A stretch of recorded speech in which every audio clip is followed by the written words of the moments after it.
designer bags. They're going on with their lives. And it is an absolute travesty of justice.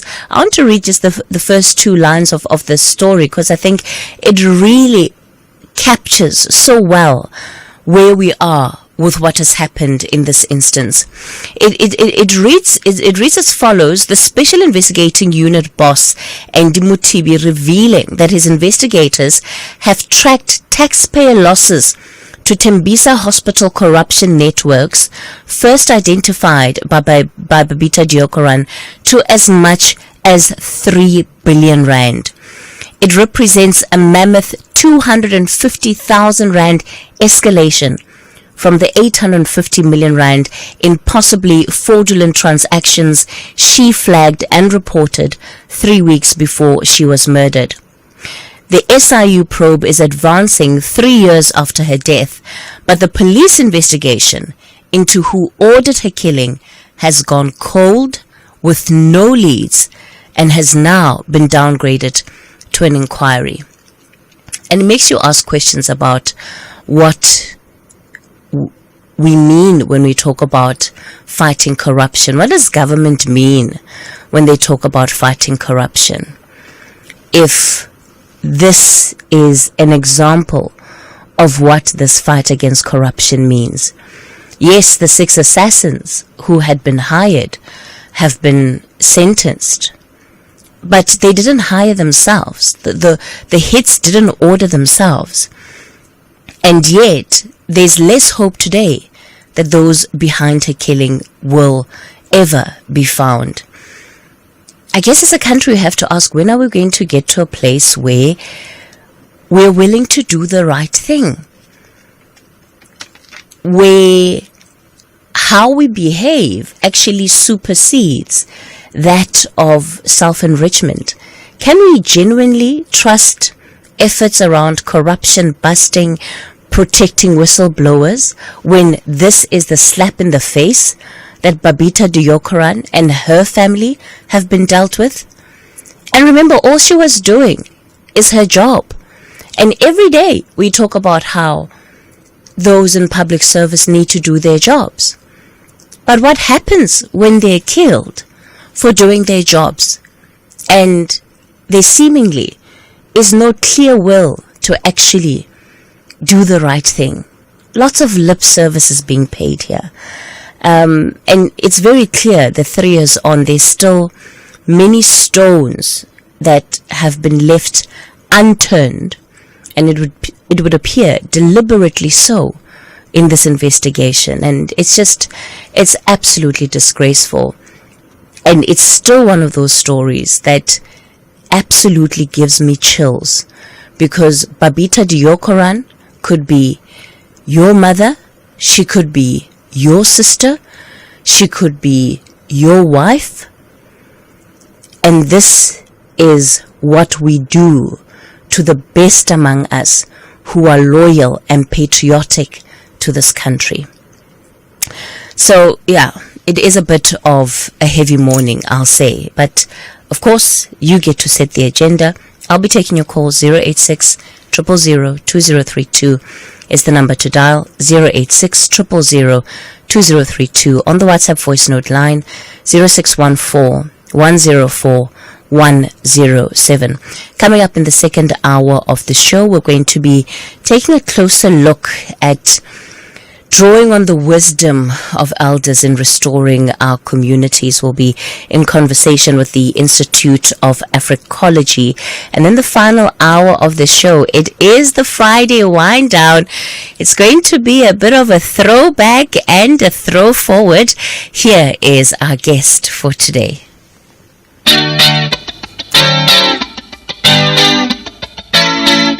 Hi everyone, this is PJ Powers, or Tandeka, and I'm going to be hanging out with Cathy at 11 a.m. on Friday the 23rd of August. I'm going to be playing a bit of new music, talking about some upcoming performances, and just a basic catch-up on the Friday wind down on SAFM Talking Point. I've been praying in the rain at Mohlahlana.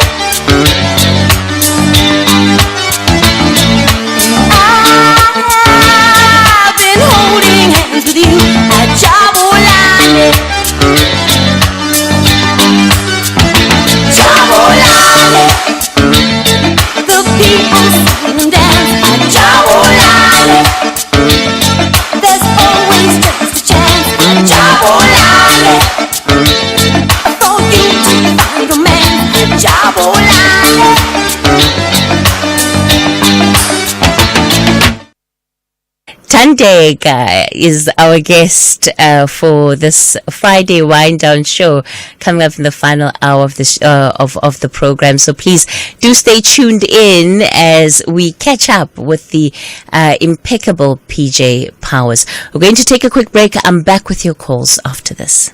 It's the most spectacular time to save with the best of everything beauty at Dis-Chem's Beauty Fair.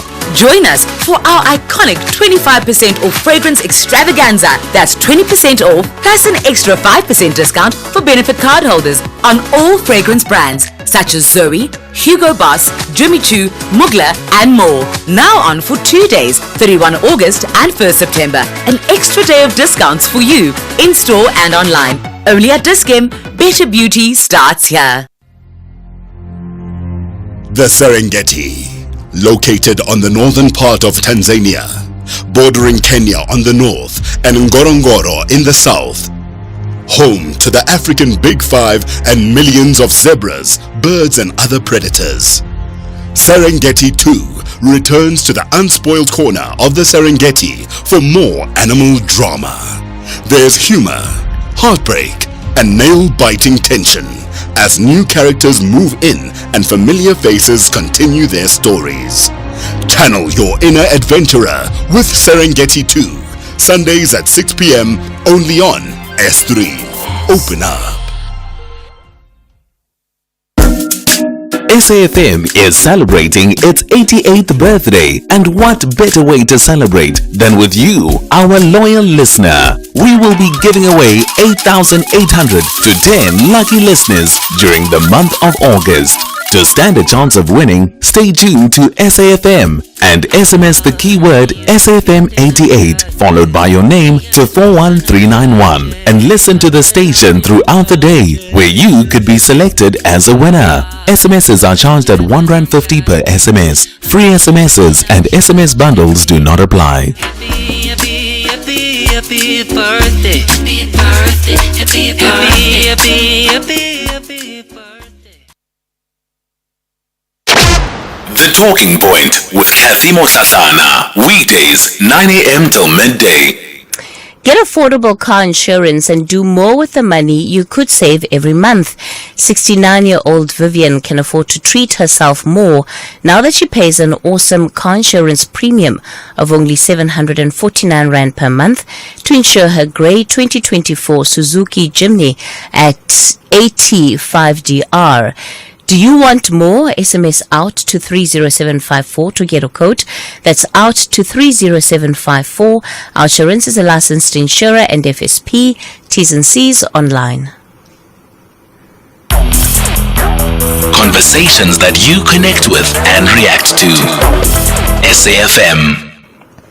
All right, you're listening to the Talking Point. Of course, we are opening up our lines. I'm taking your calls. Let me see who's first up on the line. Ninja, you are in Durban. Good morning. Good morning, Kat. Yes. This corruption, whistleblowing. It's about time the government takes remedial action. And the only way they can come to grips with this by setting up task teams in every province, having anonymous lines. And they did that in Brazil and in New York. This way you'll get around people being killed. And it seems like every institution up and down the country is fraught with these corruption mafia. And that needs to be resolved because the taxpayers' money is just being wasted on unnecessary investigation. Nothing comes to fruition. And this must be the government's priority, because without this reducing this crime to a low level, nobody's going to invest in this country. They'll be reluctant. You can see with the extortion now, this is growing like a wildfire extortion. You can't have that. Now, small businesses suffer. Now, they're robbing residents as well. And this happened in Northern Ireland, when the IRA were prominent.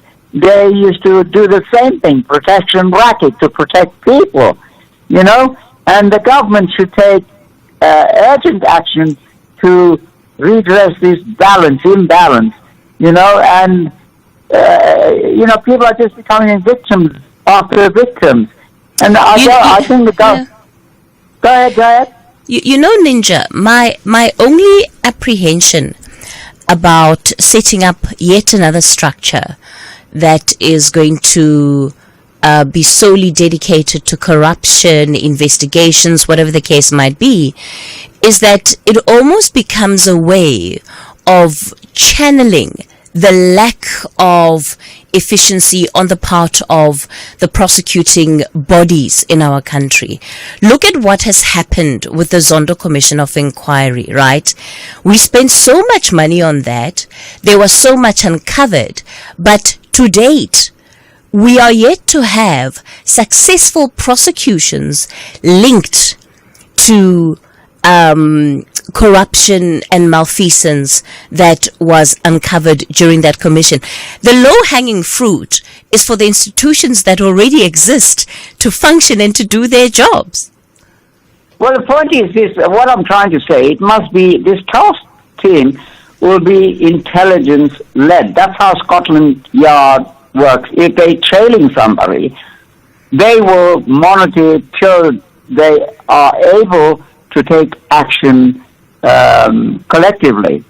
And if it's intelligence-led, you can isolate all the peripherals and go in, and this task team will have the power to do as much as possible to bring them to justice. Priority must be given to this. And I'll tell you what, if I had the power, I wouldn't take them to court. I will send them straight to Robben Island to work the farms over there. I mean, it's Mr. Mandela's for 27 years, they can go and do the same. And you'll get rid of these riffraffs. Cheers, bye. All right, Ninja. Thanks for that contribution. Brian, you're in Cape Town. Good morning. Good morning, Cathy. I was going to mention, the Zondo Commission, but you've already mentioned it. But, there's been absolutely no convictions relative to these murders of people like Mos Faku, Cathy Mohlahlana, Babita Deokaram, as you mentioned earlier, and many others. There have been many other people. Other people had to flee the country. F.L. Williams, and to name one person, Paul O'Sullivan, etc. But the ANC talks of renewal, but it has done nothing to. There are no consequences for people perpetrating these extremely serious crimes. I mean, they talk about renewal, but where are the consequences for all this corruption? The Zondo Commission is dead in the water. I mean, it's so far. They spent roughly about 1.5 on the Zondo Commission. Cyril Ramaphosa hasn't murmured a word about all that corrupt activities that took place. And I would recommend the book by Mandy Wiener, I think it's your colleague, The Whistleblowers. Yes, a fantastic book, by the way. Sorry? A fantastic book by Mandy Wiener. I would highly recommend that book, Mandy Wiener's The Whistleblowers and Katisha's Journey. Yeah. Regarding relative to Winnie Mandela, that's going a bit further, but still, the author, they had to flee for his life. And this talk of renewal and all this, it's a lot of nonsense. It is hollow rhetoric. It's just been designed to appease the masses. They're going to do nothing. There's no consequences for all this looting. Cyril Ramaphosa hasn't even said a word about Phala so far. Yeah. It's a joke, actually.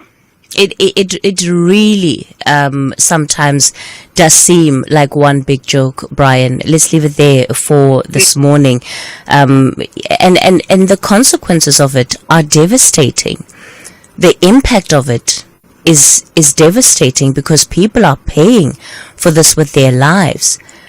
Now, the fact that corruption at Tembisa has not only not stopped, but has worsened post Babita Deokaran's death is evidence to that. I'll still take your call. 086 000 2032 is the number to dial. It is your open line. On the WhatsApp voice note line, 0614 104 107. It's time for your latest headlines. In news making headlines for this hour, municipal workers affiliated to the South African Municipal Workers Union, SAMWU, vowed to continue striking until their demands are met. Yesterday, thousands of City of Johannesburg employees brought the M1 and M2 highways in Braamfontein and the Johannesburg CBD to a complete standstill. In other news, the Comrades Marathon Association has confirmed that 4 members of the CMA board have resigned with immediate effect. This comes just a week after a board member was banned for life and another cleared of racism during a special general meeting held in Pietermaritzburg. And lastly, the Indian Prime Minister Narendra Modi has arrived in Ukraine for a visit in which he says he wants to share perspectives on a peaceful resolution of the war with Russia. I'll be back at 10 for SFM News. I'm Eva Chipa. Hashtag SFM Talking Point.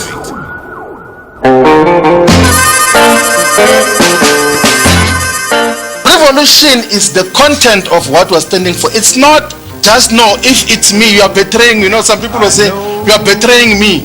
Where does that enter? And you don't even once suggest that I'm betraying the revolution. I will never betray the revolution. Tell me that you love me, and I'll believe every word you say, even if you lie. I'd rather have it that way.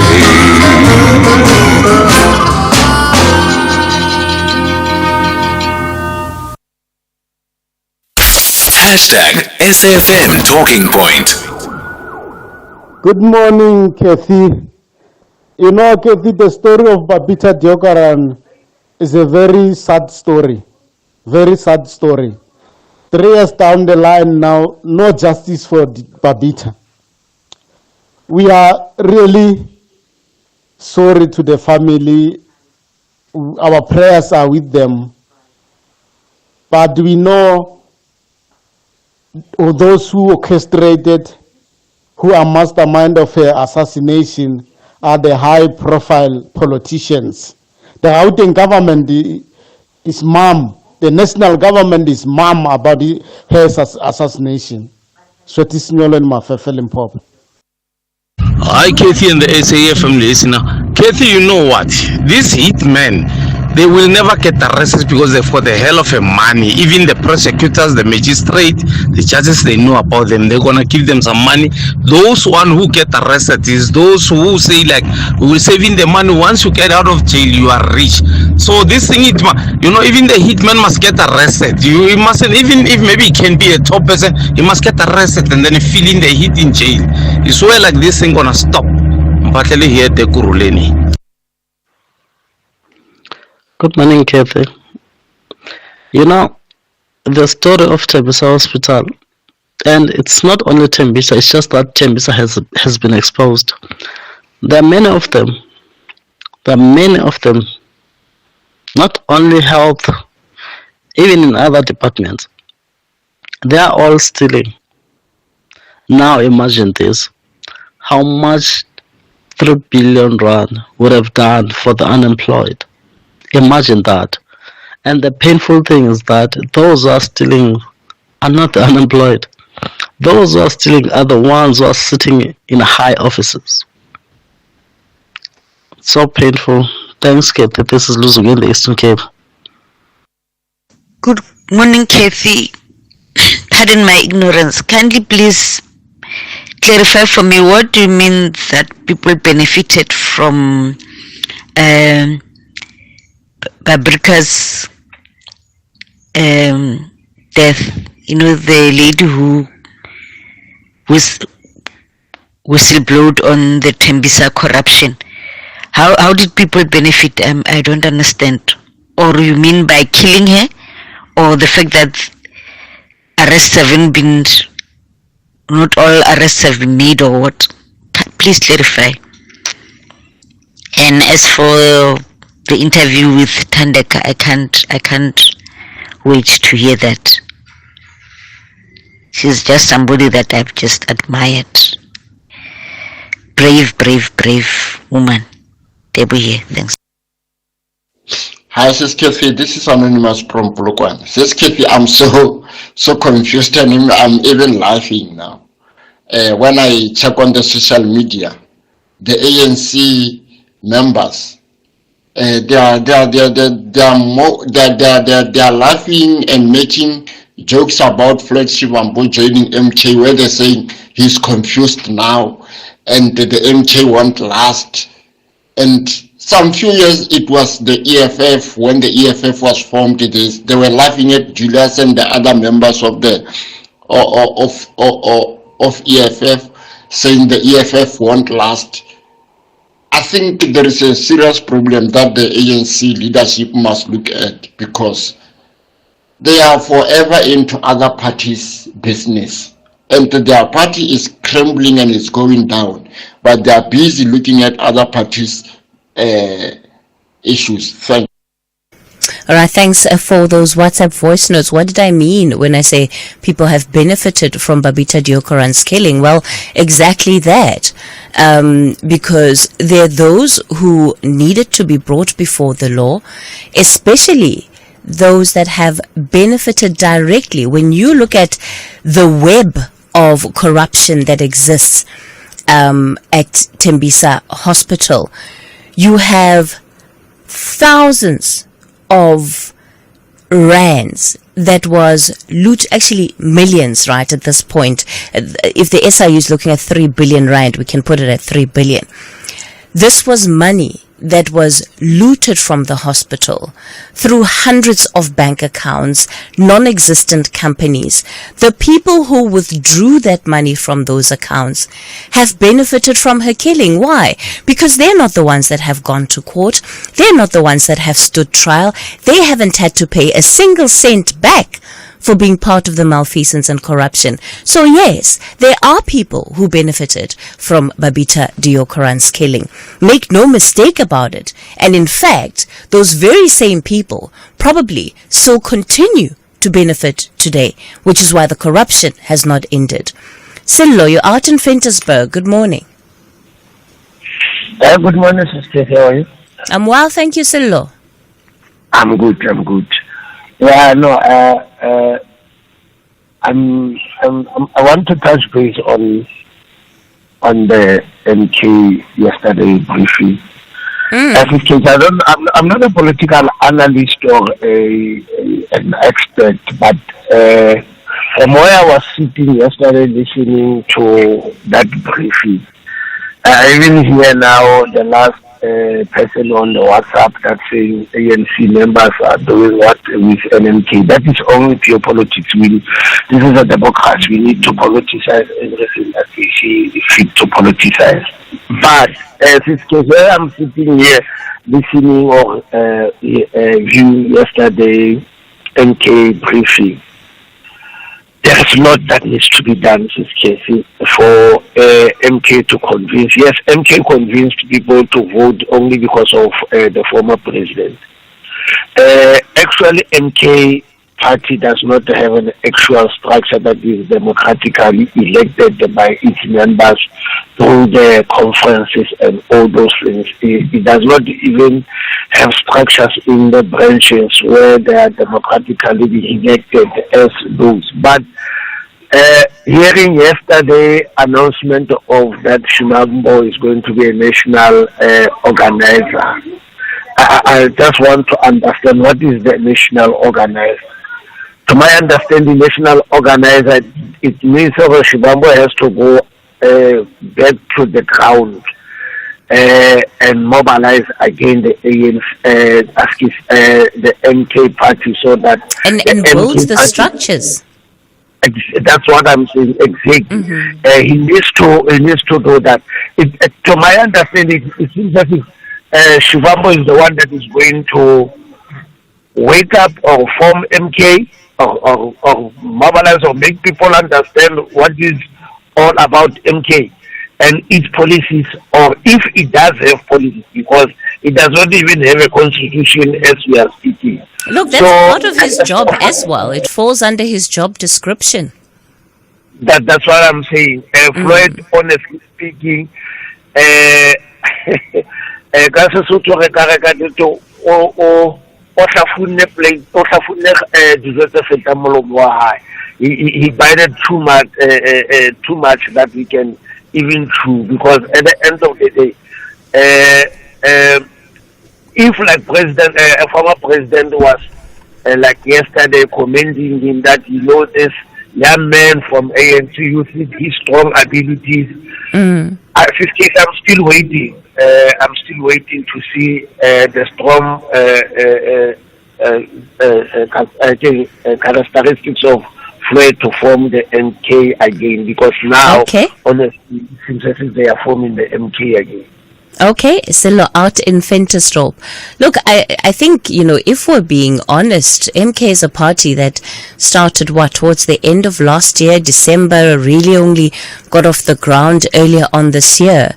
So they're doing work that they probably haven't had time to do, and this could well be the opportunity. I'm sure the experience he had with helping to build the EFF up to where it is today will also serve him well in the position that he's in at the MK party. Of course, there's also, the jabs between him and are they still friends? Former party member, Julius Malema. Sometimes one feels like saying, guys, get a room, work it out, it feels like we're just caught up in the middle of whatever the fallout between the two of them might be. David, you're out in Pietermaritzburg. Good morning. Yes, Kelly. I want to talk about the issue of the DA closing ranks on the matter of the racist who posted derogatory things about us black people who still in parliament. You can see that the DA clearly promotes racism and white supremacy, because now I think they are buying time for this matter to die down, because I don't see a reason why they should be delaying in expelling this MP. I don't even know, I forgot his name. Ronaldo House. Yes.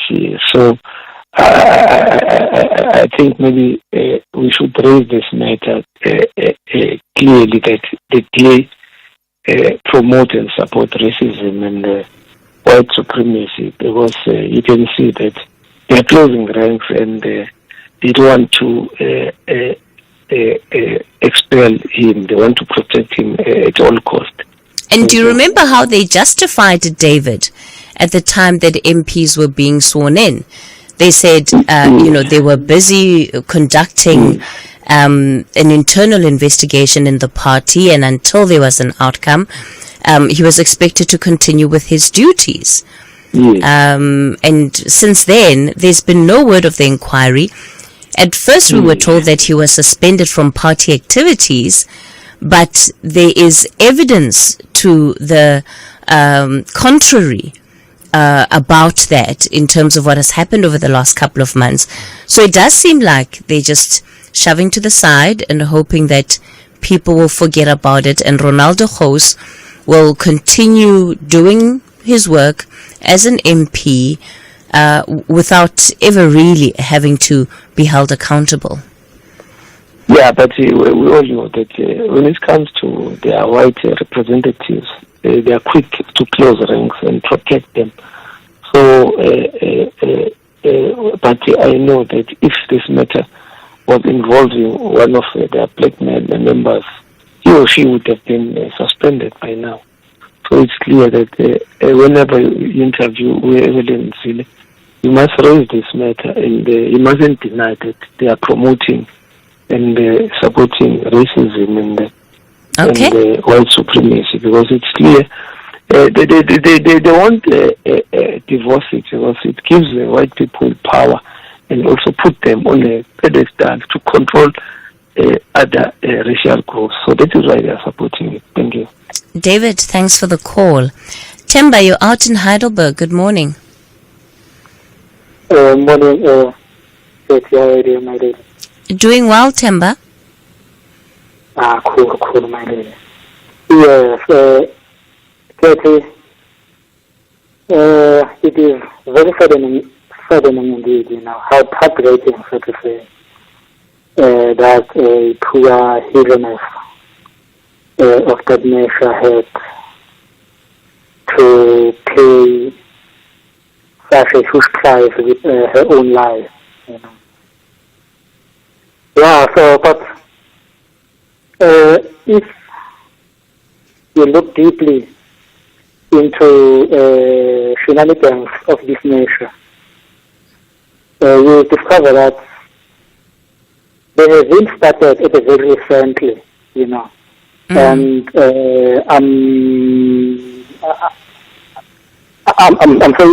trying to say they have been started at a very recently within the parameters of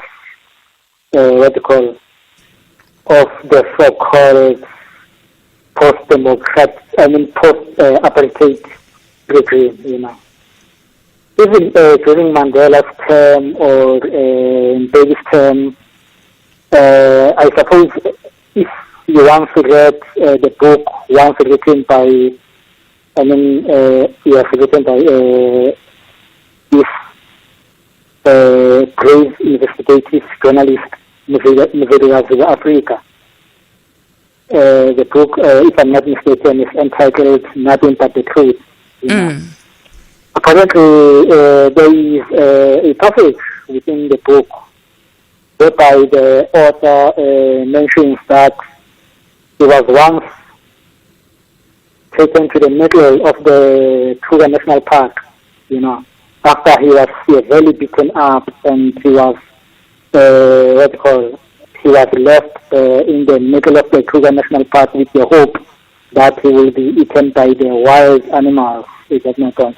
So it is from that standpoint that I'm saying this thing is not new, it's shenanigans. It is just that as a country we have been silent, if not turning a blind eye on shenanigans of this nature for such a long time, So now they are taking such a huge, very turning point, and I suppose you can also combine them with these so-called expressions in the Eastern Cape, not in the Eastern Cape only, in fact, in the whole of South Africa, because this thing is not new in South Africa, even that one in the Eastern Cape, It started in the Cape Flats ages ago, So, yeah.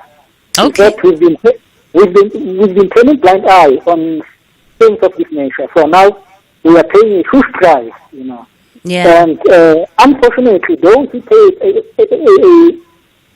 a price, severely, unfortunately, happens to be those who are brave enough, to stand against these shenanigans in favor of all of us South Africans, So, All right. Temba, let's leave it there. Thanks for that contribution. And it's precisely then that silencing that we as citizens must reject. We must speak up because our silence could well imply complicity. What other power do we have save for our voices when all is said and done? Go for it. You are in Guatemala. Good morning. Morning, Kate. How are you? I'm well, thank you. Yeah, not today. I'm not well, Kate. Yesterday I tried to phone through, but I couldn't get through. Kate, I just want you to talk about what you touched yesterday about the violence in school. Hello? Yes, go for it. I'm listening. Yes. Kate, the violence in school, for me, personally, has destroyed my family. My wife, she's a teacher there, Cathy, and the experience that she's experiencing at school, and then she comes in and share with you at home. It's so sad, Cathy. It's making me less of a man, Cathy, because these kids, what they're doing, let me just put it, what they're doing to my wife as a teacher is so sad, Cathy. Last, the kid at school, she sweared my wife. Last other one, he blow a kiss to my wife. So when you raise this thing with the principal and other school, they will tell him that no, they will tell that no, this thing, district need to deal with it. And Cathy, it's sad. Where I am, Cathy, it's so painful, Cathy, because I can't do anything. Well, yesterday she said she doesn't want to go to work. And I said, no, you can't. You need to go to work. She said to me, I'm tired of this. This district thing is killing us. District is, a kid can be very rude. And then when they report the kid, they will say, oh, maybe the kid is not performing, not doing anything. They will tell the teachers, they must push this kid until metric. He's not even writing, not doing anything. Hugging the school, then they said, no, you can't chase the teacher, the kid out. The kid must be pushed. Even if it fails to a point that this kid, you could tell that it doesn't belong to a school. It do all this violent smoke, and then it comes in the class without the books and then nothing. And the problem is, when you share this thing at home, you feel like, let me just go, because I'm a man, let me just go and tell the kid, he must not do this to you. And she will say to me, no, you can't. You'll be arrested. Go for it. I'm curious to know. Yes. Sorry to interject. I'm curious to know, how long has your wife been a teacher for? Now 7 years now. She was a teacher somewhere, and then she resigned there, and she's in the school now.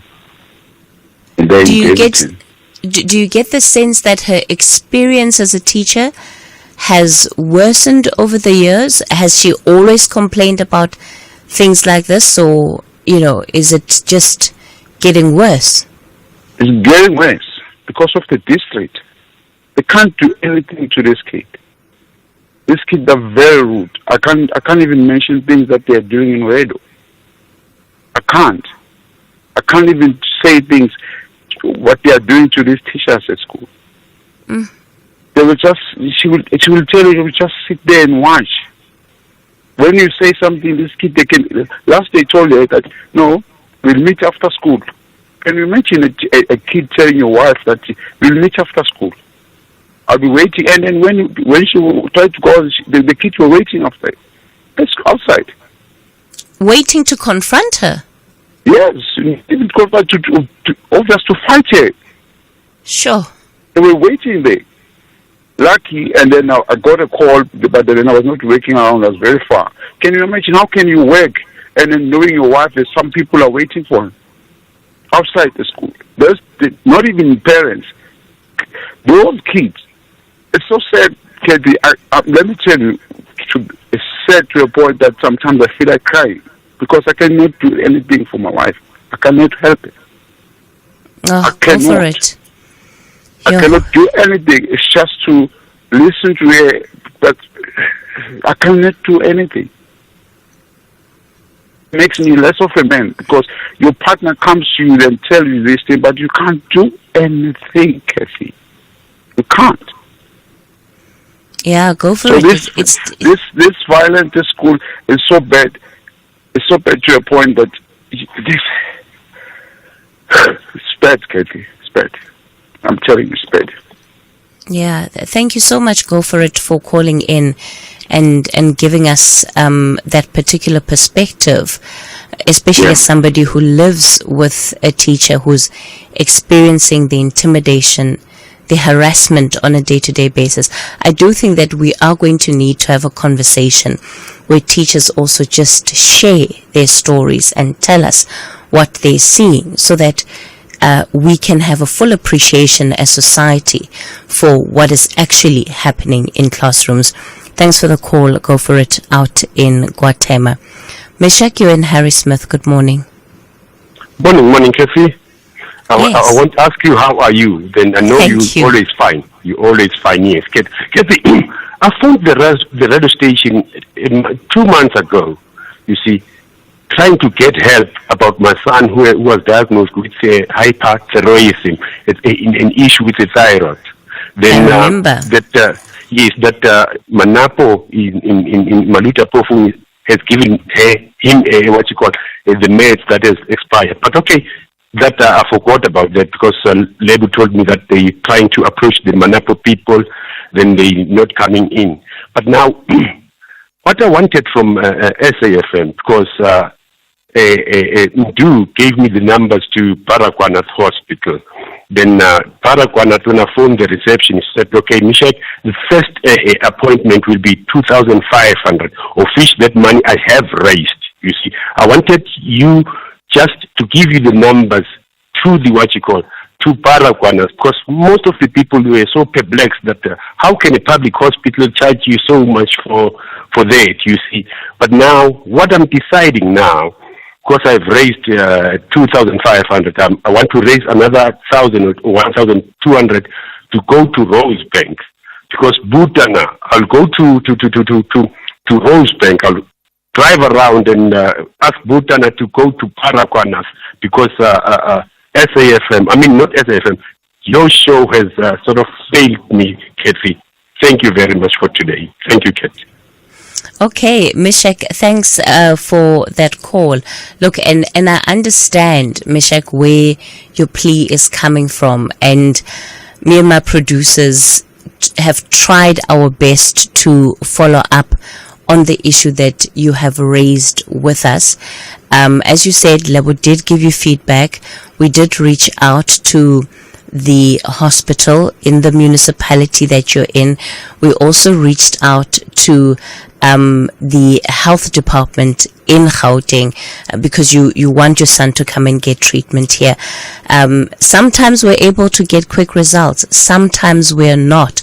But trust me, it is not due to a lack of trying. I'm sorry about what you and your son have to go through. But this is why we have to be intentional when we're voting leaders into power, because this is exactly what we as the electorate sign up for.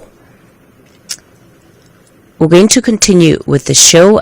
We're heading up to the latest news headlines. I'm going to take a break and then I'll see you on the other side of the 10 o'clock news. Weeknights on S3 are all about winning and winning big with Wheel of Fortune. For the first time in South Africa, Wheel of Fortune is on S3, Monday to Friday at 7:30 p.m., where Rorisang has South Africans locked into the world of word puzzles. Watch contestants spin the wheel to stand a chance of walking away with 100,000 Rand, or a car valued at over 500,000 Rand. You can also be part of the show and win big. To be part of the show, log on to wheeloffortunesa.tv and let the wheel decide your fate. Channel your inner wordsmith with Wheel of Fortune SA on S3. Open up. Every day our children are exposed to relentless marketing of unhealthy foods where they live, learn and play. This aggressive marketing of unhealthy foods to children can shape their eating habits and food preferences for the rest of their lives. I'm your host, Crystal Audison. Is big food stalking our children? Watch Chew on This on healer.org. Reigning champions of the Citizens fully get it that early wins in the league serves you right when pressure kicks in. On it goes to Foden, 2-0! The master marksman, Phil Foden, you absolute beauty! However, the Tractor Boys believe they have what it takes to prevail in the Big Boys League. Burns again, another opportunity, it This is the Premier League. Catch the exciting battle between Manchester City FC and Ipswich Town FC on Saturday 24 August at 3 p.m. Live on SABC3 and at your fingertips on SABC+. Also available on sabcsport.com. Hashtag we love it here. Proudly brought to you by SABC Sport. For the love of the game. Essential cover from Outsurance pays out claims in cash, allowing you to choose your own panel beater. SMS CAR to 43187 now.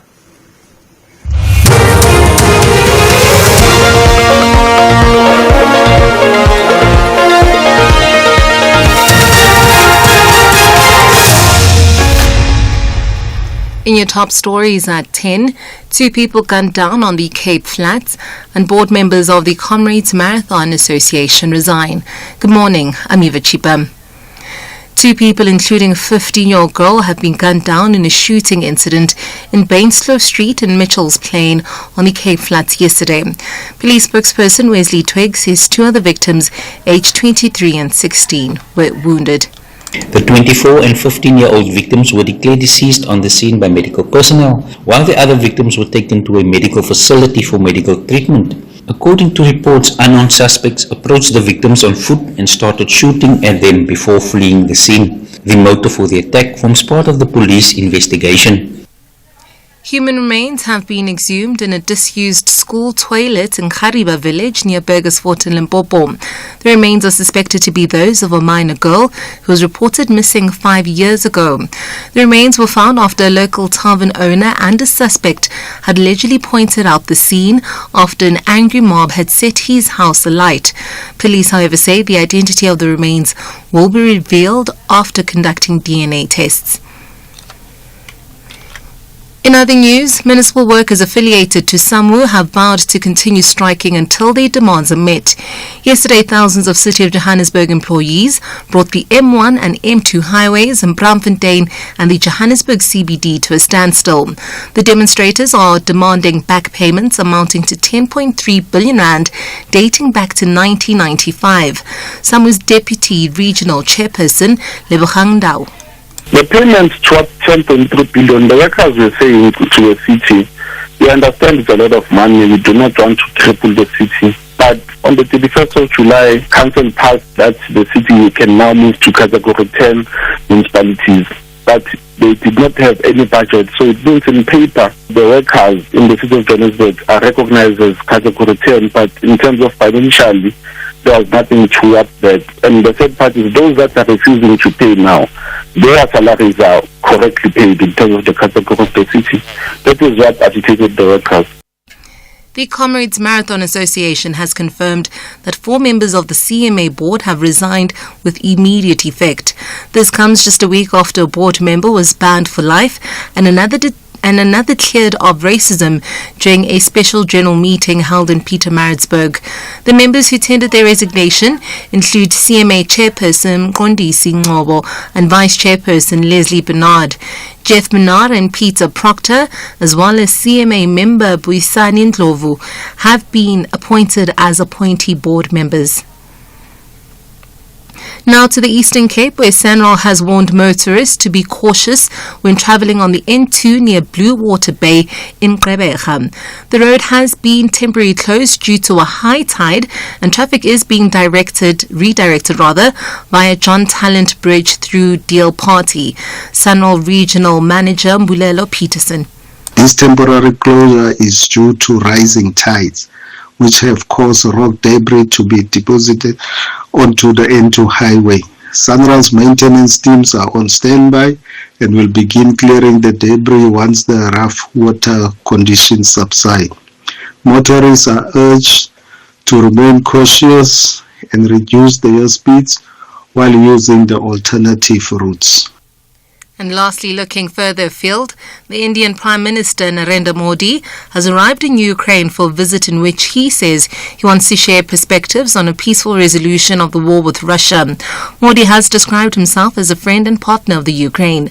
The BBC's Nick Bick reports. Prime Minister Modi has repeatedly called for peace in Ukraine, but has failed to condemn Russia's invasion. Last month, in a trip to Moscow, he warmly embraced President Putin on a day that Russian missiles killed more than 40 people across Ukraine and hit a children's hospital here in the capital. President Zelensky said it was a huge disappointment to see the leader of the world's largest democracy hug the world's most bloody criminal. Recapping the top story at 10, 2 people, including a 15-year-old, have been gunned down in a shooting incident in Bainslow Street in Mitchell's Plain on the Cape Flats. Police spokesperson Wesley Twigg says they responded to a complaint that led to the recovery of the victims' bodies, and 2 other victims, aged 23 and 16, were wounded. That's it from me for SFM News. Good morning. I'm Eva Chipa. And that's the news for this hour. Theft, accident and 1 million rand liability cover, all covered by Outsurance Essential. Get a quote today, SMS CAR to 43187.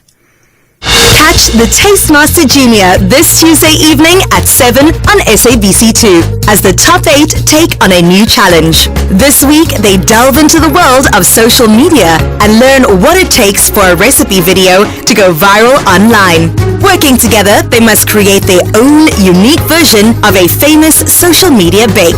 That's the Tastemaster Junior this Tuesday at 7, repeat Wednesdays at 1 and Sundays at 4 p.m.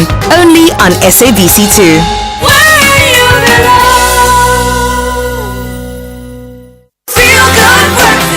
Feel Good Fridays just got even better with a brand new Espresso newsletter, the Feel Good Fix. Delivered to your inbox every Friday, it is your weekly dose of joy, entertainment and local flair. Subscribe now at expressoshow.com and never miss a moment. From heartwarming stories to tasty recipes, it's all there waiting for you. And remember to tune in to the Espresso Morning Show weekdays from 6 to 9 a.m. on S3, and let's start your day right and channel your inner feel good.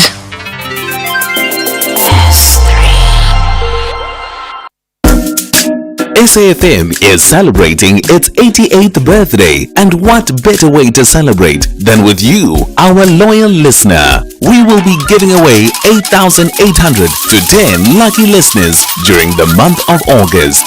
To stand a chance of winning, stay tuned to SAFM and SMS the keyword SAFM88 followed by your name to 41391 and listen to the station throughout the day, where you could be selected as a winner. SMSs are charged at R1.50 per SMS. Free SMSs and SMS bundles do not apply. Happy birthday. Happy birthday. Happy birthday. Happy birthday.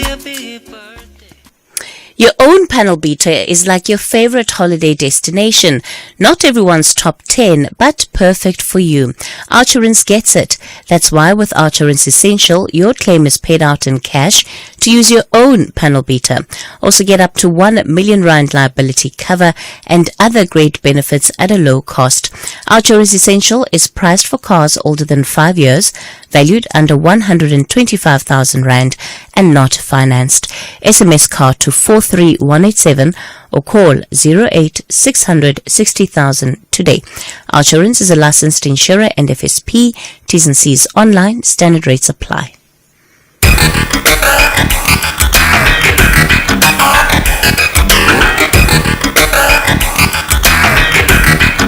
The Talking Point with Cathy Mohlahlana. Weekdays, 9 a.m. till midday.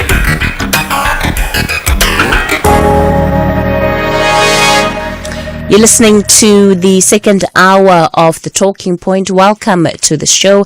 It's 8 after 10 o'clock. And of course, coming up in this conversation, we're going to be looking at how we can rebuild our society, rebuild our communities, largely through the knowledge that we can glean from our elders, where we'll be in conversation with the Africology Institute throughout the hour.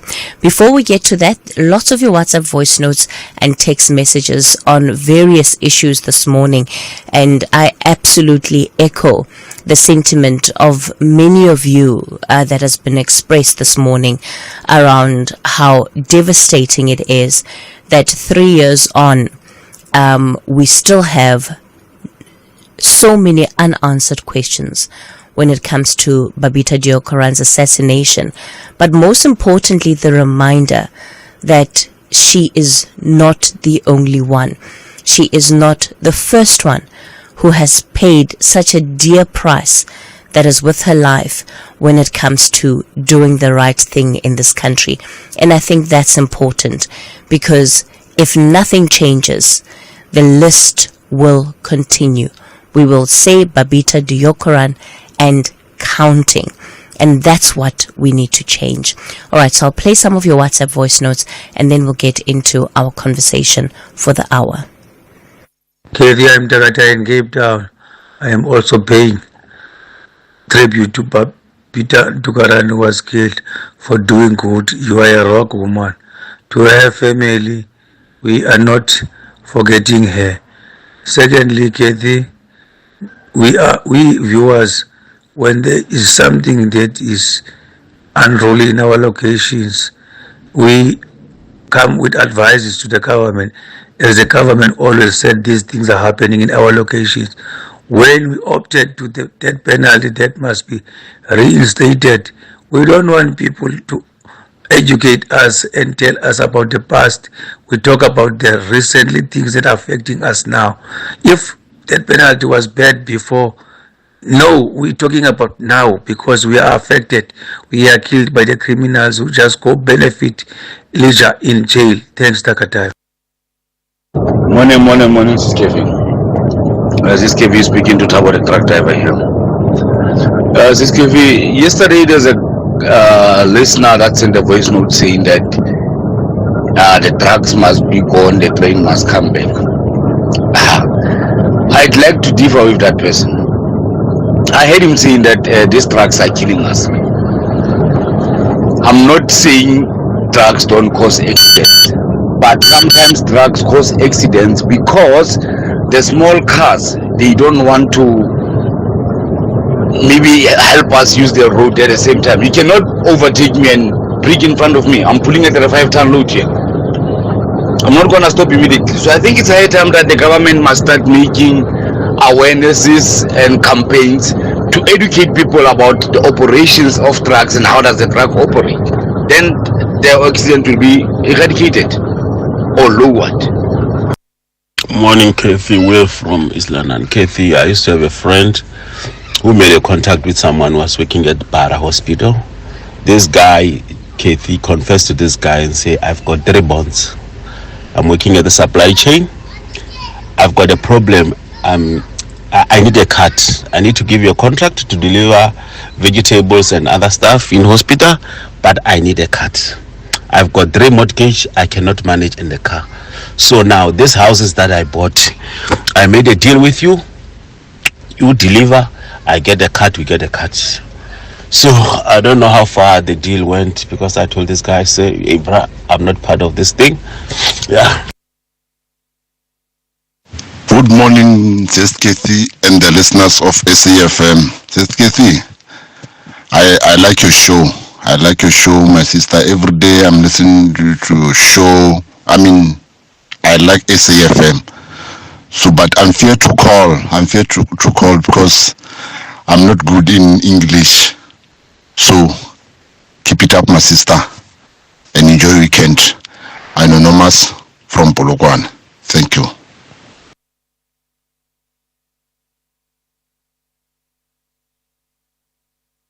Good morning, Sis Cathy and the listeners of. Morning, Cathy. If we had that penalty, the big fish would have been revealed because those hitmen wouldn't have gone to jail without revealing him because they would have got a death penalty if it was practical in South Africa. Hope they think about that and get it back or give us a referendum. Thank you. Anonymous from Soweto. Good morning, Cathy. This is Mohlahlana from Pretoria. I was listening to this, the husband of this teacher, and it makes me sad because he keeps on referring to the district as the problem. It's just the government in general. We need to introspect and check ourselves as black people. We've lost it. Our morals are non-existent. We don't care. We just do as we like. White people don't come and complain so much about themselves. It's us. We're doing this to ourselves. Good morning, Cathy and the listeners. It is high time that all members of Parliament and the provincial executive must attend a compulsory course in financial literacy. Batupili principle, good governance and professional ethics. And the directors of public prosecution, Shamila Batoi, the public protector, and the SIU director must be removed soon. We have a very reckless, irresponsible, and incompetent leaders in our country. Let me close my case. Inkomu. Morning, Sis Cathy. I hope you're doing well. Look, my sister, I think we have to be realistic, especially when we are reporting about MK Party. MK Party didn't start towards the end of last year. Let me just say that. It didn't start towards the end of last year, because if you listened to what Floyd Shibambu was saying, he's making it very clear that he met up with former president in October last year, whereby former president also mentioned something to do with joining the party that is soon to be launched. But at the same time, Floyd said, no, we have to firstly go straight to the elections, and then we'll see afterwards as to what is going to happen, you know. So if people can just be honest to themselves, MK Party didn't start towards the end of last year. So it's a project that has been in the pipeline for quite some time, but they were busy consulting some people, especially those people that they think and believed that they will endorse the idea. Thank you so much. This is Vuyo in KZN. Cathy Mohlahlana on SAFM.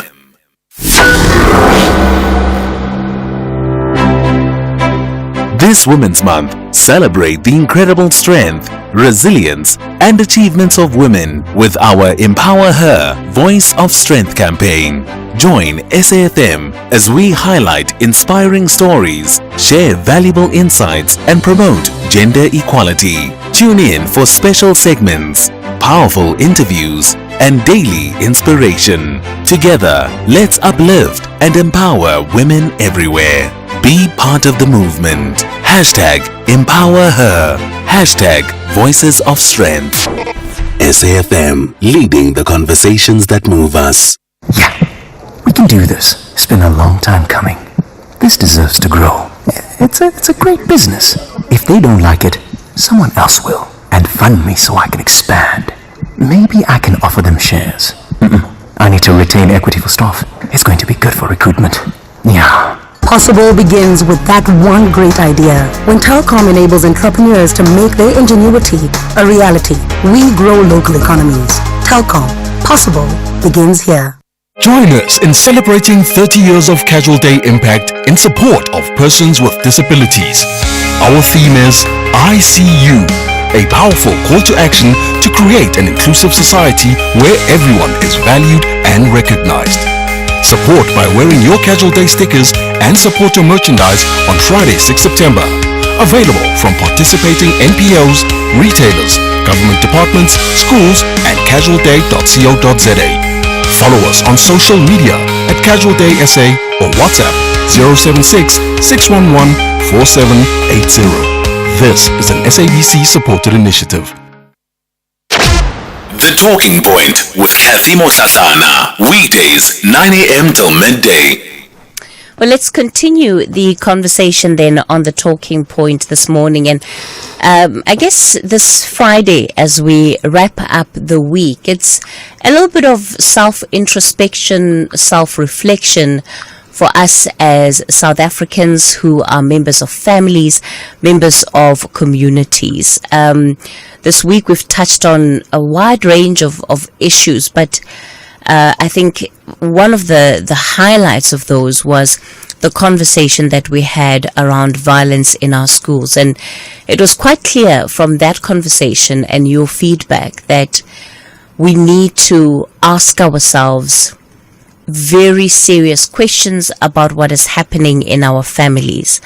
I won't forget the call we received from Marcus in Mpumalanga, who says the anger that he sees in children is a reflection of the anger that they carry from their homes. It's anger that they receive from their homes, and they then take it out on others. And he really implored us as a society to question what is happening in our homes. So our next guest then is going to be sharing some of her ideas around value building, nation building in our country, and where we can look to as sources of inspiration to define those common values that we can reinstill in ourselves to truly make this country what we know it can be. Dr. Ashantiwa Ngidi is a visionary founder of the Institute of Africology. She's a social cohesion advocate and has been working in different communities, not only in this country, but different parts of the continent too. Dr. Ngidi, good morning to you. Thank you so much for your time this morning. Good morning to you, Cathy. And let me say, I've been told that I'm part of the Cathy clan. I did not know such a clan existed, but I receive, and I want to greet all the Cathy clan out there. And of course, I start at the beginning where I invoke the spirit of the indomitable lioness, Mama Winnie Madikizela Mandela, who still rests in power, and we rise in her name as we look at the situation of Women's Month, but also the situation of what we are going through as a nation. Let's talk about what we're going through as a nation, Dr. Ngidi. Yes. We hear South Africans express the frustration over the state of affairs. As somebody who does this work on a day-to-day basis, how would you describe the moment that we're in as a country right now? My husband warned me not to use this word, but I'm going to use it anyway. Umsangano. And when I got the understanding of Umsangano, it's about madness, it's about confusion. Cathy, as I was coming to you, I remember in October 2020 on the COVID, I had to drive to a place called Harding because a woman of 90 years old was raped 3 times by neighbors' children. And that woman we had to go in and practically say she must be removed from this community, because the fact that everybody's gone to church and these young boys knew that, and this was the 3rd time they were coming in, but the fact that the community didn't want to bring shame on the old woman, which I get, but she was not safe even by her neighbors. And so, you reflect on the anything go society. And I thought, Cathy, I'm doing 9 years of being a national social cohesion advocate. And I'm not alone. We're 40 of us, 45 of us across the country. Mam Nomasonto, Mazibuko, who is an advocate for the albino and my mentor in this thing of understanding old age. She's also one of our advocates. She reminds us that this thing is so real that even with the best of policies around women, around elderly women, around elderly men, even with the best of policies, we are still implicated as a society, because all we say when we see women are being abused, we say, hey, Yasab, I don't want to touch it because it's none of my business. And that discussion around it being none of our business, it lies at the foot of our laws, because laws can do one thing, Cathy, but the social inclusion has to come from you will use the word intentionality. As I was listening to this man called about his wife, and I listened to the idea that district of education has more power and authority over what is happening in the classroom, where a teacher can't say, stop it. A teacher can't say, you can't speak to me like this.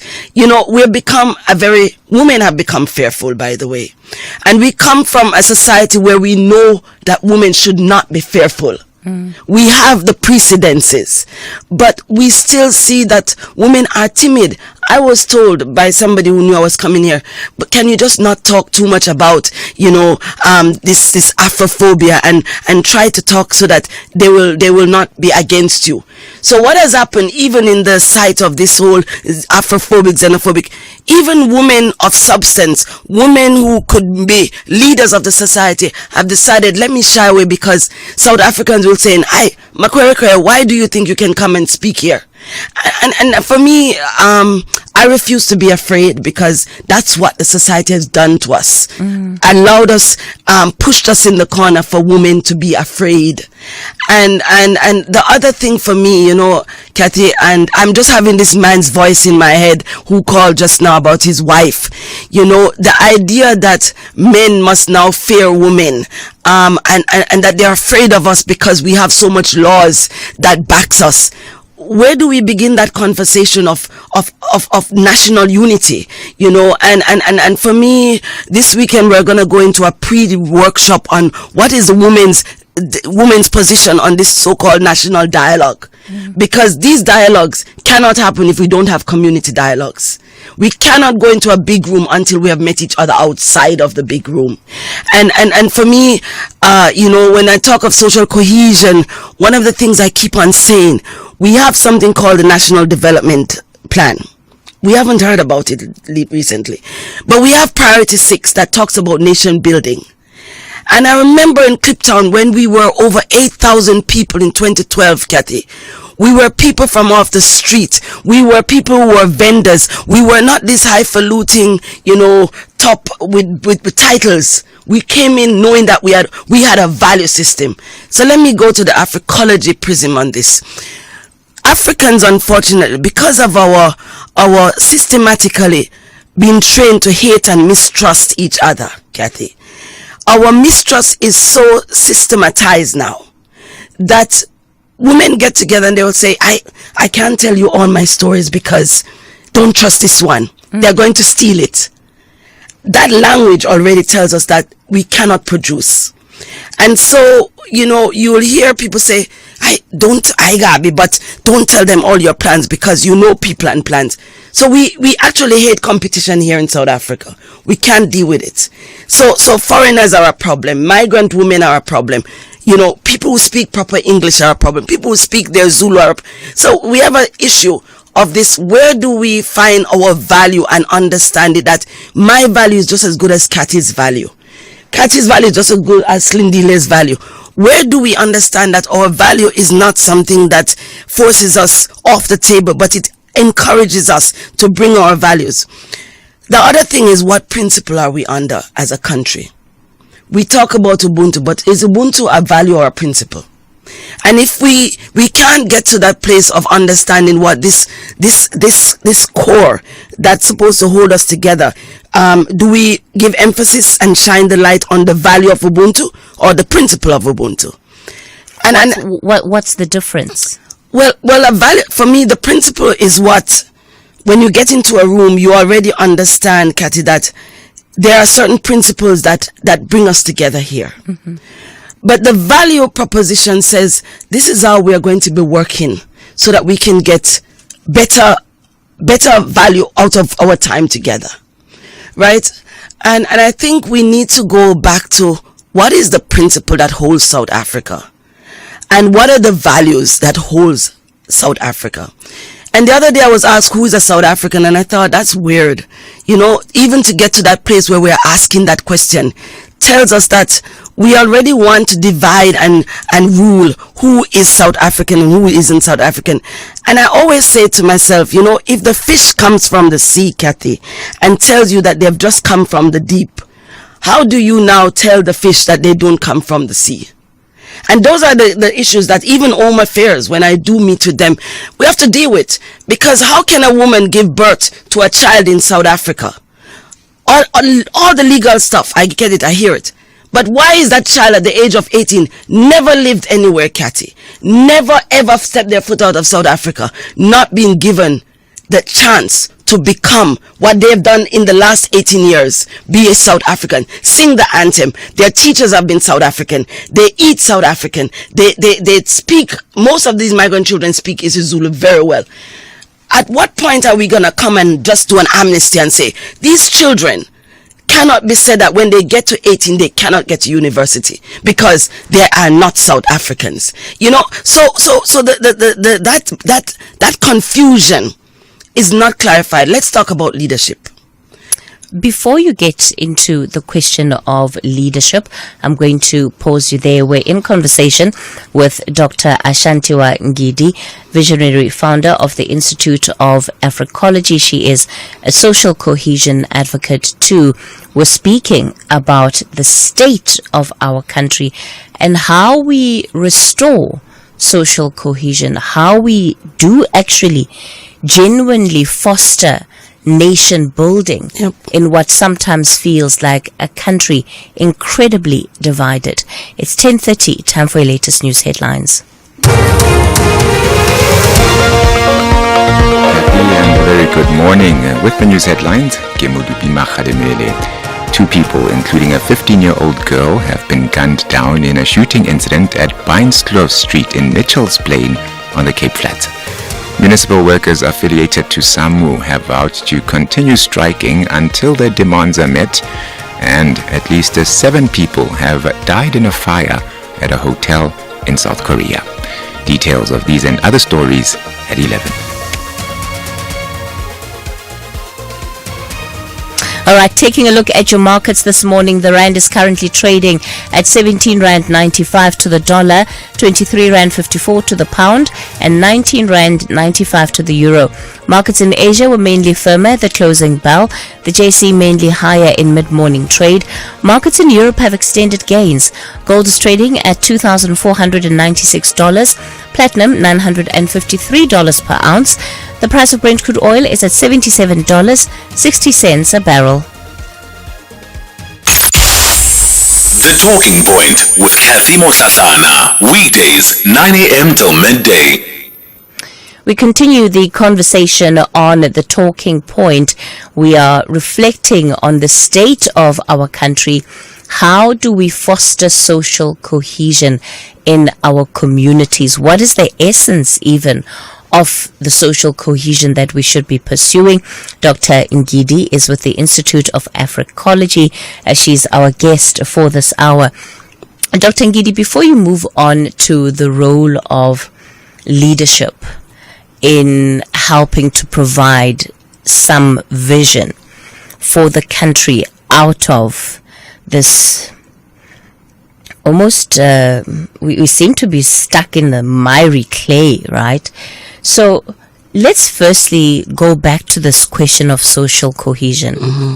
What is social cohesion? And when we talk about it in the context of South Africa, what would you say we are trying to achieve?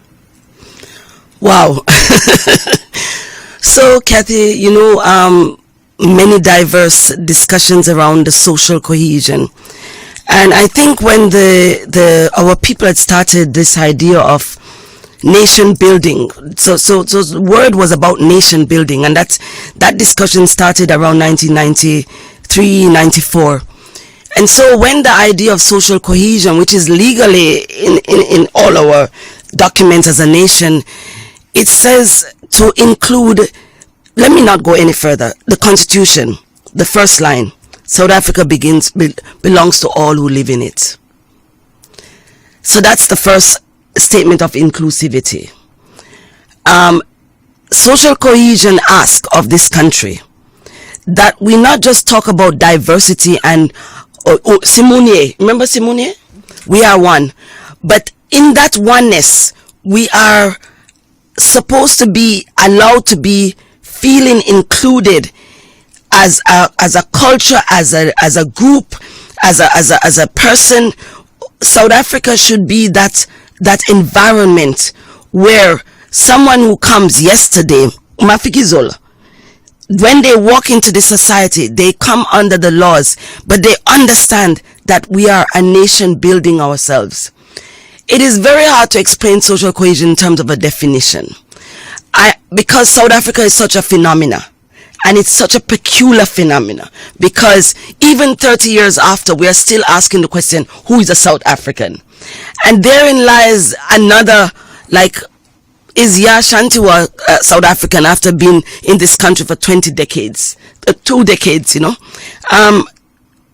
Social cohesion in South Africa asks that we remember that for over 320 odd years, there has been a systematic approach to exclude the indigenous people of the land. And so we really shouldn't be having a social cohesion story.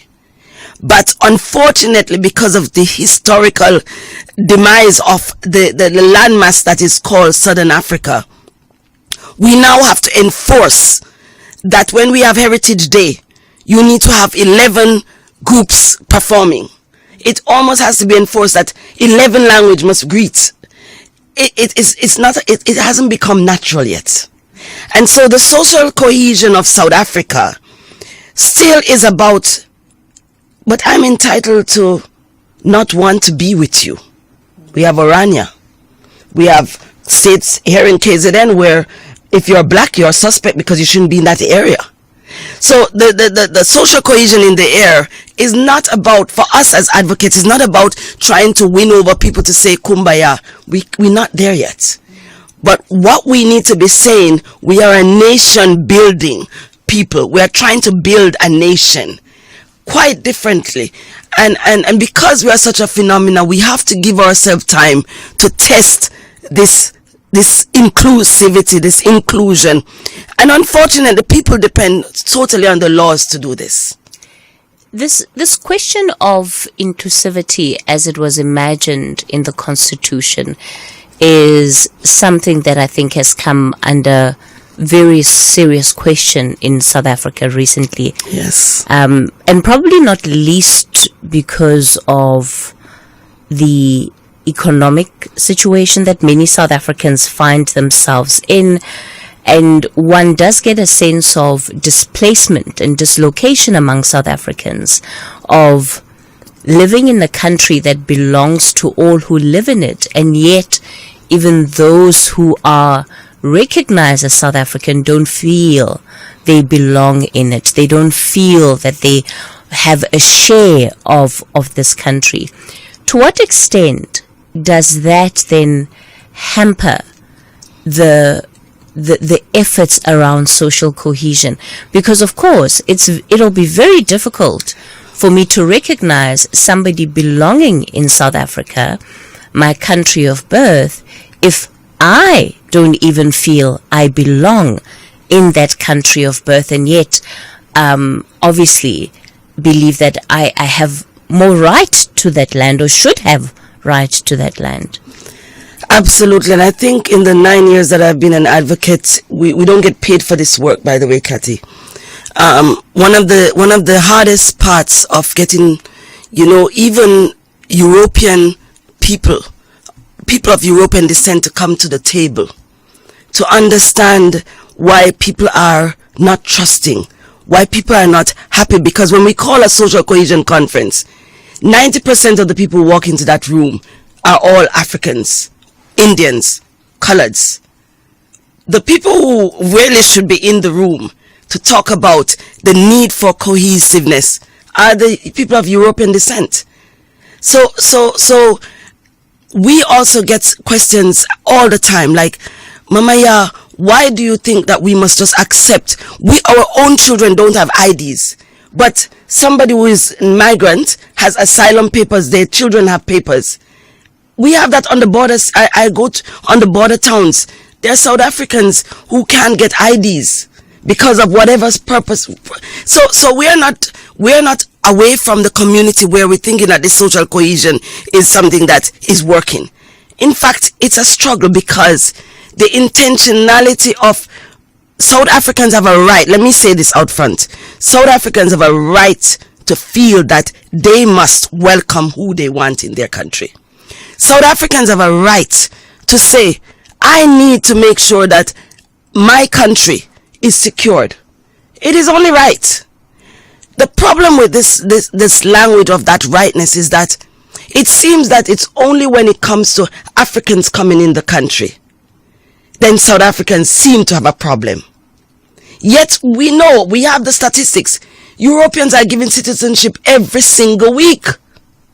They come in here on masses and they come under the business where you need a million rands and they get immediate visas or whatever they want because they have the currency. And I think that is the actual deliberate divide and rule that continues to make South Africans feel like those of us who look like them, the masses, are coming in with that small share, taking what they want. And so the conversation for dialogue has to be, can you also let us as South Africans sit in the room and discuss what we want now? And I tell that to the migrant communities. And I tell them, but I think about my family who have lived in New York, they have lived in Arizona. The minute you are in America or you're in Abu Dhabi or wherever, you are given certain rules. But you are meant to feel that as long as you're under these rules, you have a right to be here. As an African, I get perplexed, Cathy, and this is one of the reasons why I've set up a Pan-African Center for children. When you're in Europe, wherever you are, as long as you're European, you can move wherever you want. You can live wherever you want. It is only on this continent where people defend illegal borders. These borders were never ours. And so people are still questioning. They're in Amsterdam on the border of Swaziland and coming into to South Africa. There are so many intermarriages because as far as they're concerned, the land never changed. It was only signs that says this is Bombay and this is Amsterdam. But when you look at the topography of the land, nothing changed. From Kokobetu, nothing changed. So I get the plea every day when we gather as advocates. How do we explain social cohesion to children? And one of the things we say is, if children at this age do not understand the why it is important to be socially cohesive, then we're struggling. And we're struggling because we still have separate schools. We still have schools that can bring out a Bayanda because he gets all of the support in terms of the systems of running. But there in Umlazi, there is a boy just like Bayanda. But because he doesn't have social media, he doesn't have the right track gear, he is not at Olympics. So, and that is a South African issue. Cathy, you know, the nation has to now go back to its Africanness. And one of the things that we have been comfortable with is not looking at African value system with intention. We're still doing copy and paste of other people's systems, other people's laws, other people's way of education. We're still not giving value and giving the chance to indigenous knowledge practitioners to be able to come and give an alternative way in how we understand ourselves through education, through spirituality, through the media, through what we eat. We still haven't been given the chance as indigenous practitioners here in South Africa. And I think until and when that is given, then there will be some kind of infusion of how do we really feel accepted and included. What if we are maybe to list three African value systems that you believe we could easily start looking at and implementing tomorrow that could make a difference? And this is in the context of something you had touched on earlier around Ubuntu. And when we look at the Ubuntu philosophy, it's something that has been part of us as a nation for so long. So it's not that we necessarily don't have a value system we can tap into, but let me perhaps hear your ideas. I'll of course also be taking your contributions to this conversation. You can call in on 086 000 2032 is the number to dial, on the WhatsApp voice note line 0614-104-107. The guest is Dr. Ashantiwe Ngidi. She's the founder of the Institute of Africology and is a social cohesion advocate. So the three things I want to remind us that we're an African people. We're an African people. We have had 1,000 years of bombardments, invasions, dislocation, so much. So the first value of understanding what it means to be unified, because we have been so displaced. And in that unity, we can agree and disagree on how do we live together in unity. The second one, and let me say that Ubuntu still has its place in this society. What Ubuntu needs to do, and I always love to give this example of my first week in Dobsonville, Soweto. I love the people of Dobsonville, Soweto, where I lived for so many years. A child fell in the middle of the road, and about 10 people ran to pick this child up. The mother of the child was in the back of the house, and the child came out, and 10 men and women went to swoop on this child. That has never left me, because Ubuntu says we are because you are. And in that moment, no one thought, whose child is this? Now we say, it's not my child. What about it takes the village to raise a child? Where did that go in South Africa? And I'm not talking the proverbial village of rural. I'm talking the city village. The third one for me is African spirituality has gotten a knock. We have never been able to really respect it. And in that invasion, spirituality was one of the first things that was dumbed down. So we ask, why are there so much sangomas? Why are there so much? You walk on the street now, there's so much. Our people are trying to reconnect to their original spirituality. The one that has been denied from them and has been uniformed in other different ways, called religion. So for me, those three things, the economic is a nonsense. I mean, economics with the best of money, if you don't have the right spirit, if you don't have the what we call kujichakulia is in Kiswahili, collective responsibility and accountability. If you don't have the idea that I will leave the place that I'm in better than I found it. We have a country where children, a woman walks with her child and she opens the package and she gives the child a package and shows the package on the ground. A woman gives a child a banana.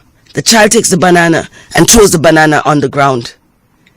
So the principle of leaving South Africa better than we found it, it has to be our driving force. Every single person in their home. And this is the other thing. We can't have these principles if they are not homebound. Something is wrong with a society that funds child-headed households. We cannot say in a normal day that child-headed households must be given groceries, where are the adults? Where are the mothers? Where are the people who must now take over that home? What is that phenomenon? A child must head a home. The child must be allowed to be a child, Cathy. The community has a responsibility. So what we have done through the grant system and through all of these systems which have helped millions from poverty, we have handed over the individual accountability, responsibility to where we are, to leaders of the ward, leaders of the church, leaders of so it's all an event, but the individual accountability to our families, because it has to start there, Cathy. All right. I'm going to be bringing in our listeners into this conversation. Anonymous, you're calling us from Kimberley. Good morning. Good morning, Cathy. Good morning. Yes. Cathy, I'm gonna start with a song. It goes like this: Been to Georgia, California, and the chorus is, I've been to paradise, but I've never been to me. Powerful. When it's all about us as human beings, that's the main issue. Like your guest said just now, self-reflection and self-accountability. You must take responsibility. How can you eat a Sunday meal, Cathy, and your neighbor next to you has nothing? Unbelievable. How do you get that right in the first place? How can your child goes out without proper uniform to school? You see where your child is going to school, but they wait for the teachers to come and complain. So everything starts with us as human beings. We must get that right first, and then we can look at the next person and touch or ask questions about the next person. So I'm going to end off, Cathy. You are a child of the universe. No less than the trees and the stars. You have a the right to be here.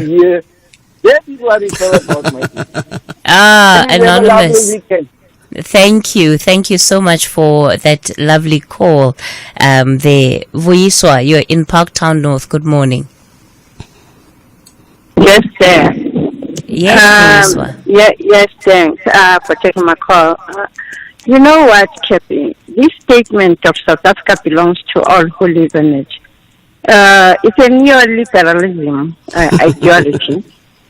It is not. It didn't come from the South Africans, indigenous South Africans, and I have to correct your guest there, because that's the reason why Sobukwe left the African National Congress. It was because of that statement. And when it comes to Ubuntu, because this conversation is so much scattered, when it comes to Ubuntu is a broad subject. It is not about people running to get a baby on the road who fall on the road or something like that. You know, Ubuntu is about respecting the dignity of the people. You can't expect that countries that have got independence, like Ghana, Senegal, for over 60 years, I mean, some are going for 70 years, and there's still no cohesion there. We're having a problem right now in Ethiopia. Ethiopians and Somalians are fighting. There's no peace in Ethiopia. There's no peace. Zimbabweans here, right in the country, the development Shona don't see eye to eye. You know, there's quite an array of problems that need to be attended to, but we need to deal with poverty first. You can't come with these big projects before people have stability. People don't have homes. There is poverty.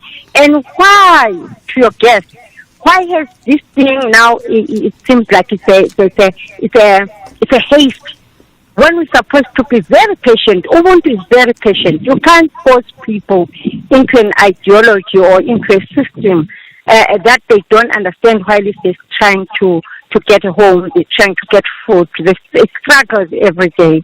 And why didn't it start in our brothers and sisters in West Africa? Then it was going to flow when it comes to Southern Africa. So why are we being pushed? And this is shoved into our throats every day? We're not against it, but there's these problems that we need to solve. There's crime. You can't be selling drugs and expect. I'm not saying, yeah. Vuyiswa, you got cut off on the line there. The connection to you isn't great. What do you feel is being shoved down your throat as a South African? It needs patience. People need to be patient. People are struggling. They're struggling of everyday life. People don't have food. People don't have places to stay, and you come and shove them with this big project that is, it has got people that own it. I always say everything in South Africa in abantu bayo. There are people that own certain, projects, certain ideologies. We need to be patient. We need to address issues here. We need to address crime. We need to address poverty. We need to address diseases that are being combated to us every day. And it will go smoothly when people have stability. Right now, we are shocked and accused, by our brothers and sisters. We have just come back from apartheid. We grew up in exile. Some of us, we suffered in exile. It was never paradise in exile. I think they need to take this into note instead of coming here, bombarding us, Afrophobia and what have you. I don't agree with that kind of approach. All Something right. has to be done. Yeah. Thank you. Thank you for that contribution. KD, you're in the Northern Cape. Good morning. Good morning, and the listeners and the guests. Firstly, on the matter of social cohesion, I think first and foremost, if South Africans themselves, they do not have the value and content to be socially coerced as black people, so it's not going to be extended to other black people, and that is at the core of Afrophobia or xenophobia. And it is at the core of tribalism. It is at the core of why you would find that there is no service delivery, there is corruption, because once people believe that, okay, if my tribe or my clan is better than that one, so then there is no cohesion. So it will extend to xenophobia. Now, you just mentioned the third point about the African spirituality.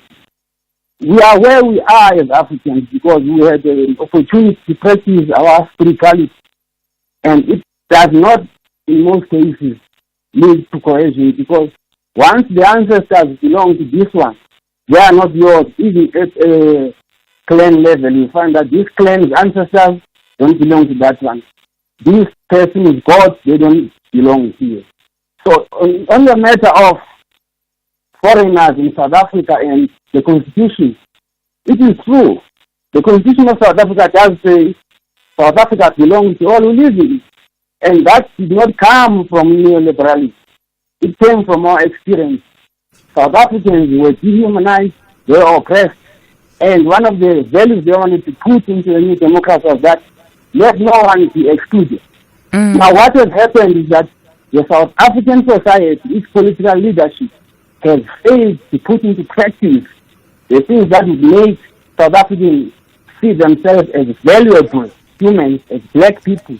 So now the frustrations of that failure are being taken out to black foreigners, which is not okay. So my take on it is that we should move beyond just these awarenesses, these talks. What we need now is a political push, an ideology, a constitutional mandate to say xenophobia cannot be accepted.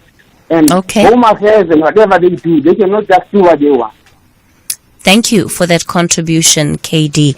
Really insightful indeed. Dr. Ngidi? That way to Vuyisa, I always look forward to your comments on all of SAFM because Mama Wesize, when I met you and I know your heart and I know your intention, and I agree with you that social cohesion cannot be forced, and it's a lifelong project as long as we are here. And because we have learned some bad habits like, the language, if we could only find, the kind of word that would help us to push us forward as a collective, other than using the English word social cohesion, social inclusion, that's there in the language also creates a dilemma for us. But Sis Voisa, you're right. Poverty, there are millions of people, who are living in poverty, and it cannot be okay that we watch these shows on TV where one person buys a 16 million house in Houghton and another person can't even get a 4-room house, and we're under the same sky, under the same laws. So I have to agree with you, and because of that poverty, because of that desperation, crime sits, and the word desperation is real.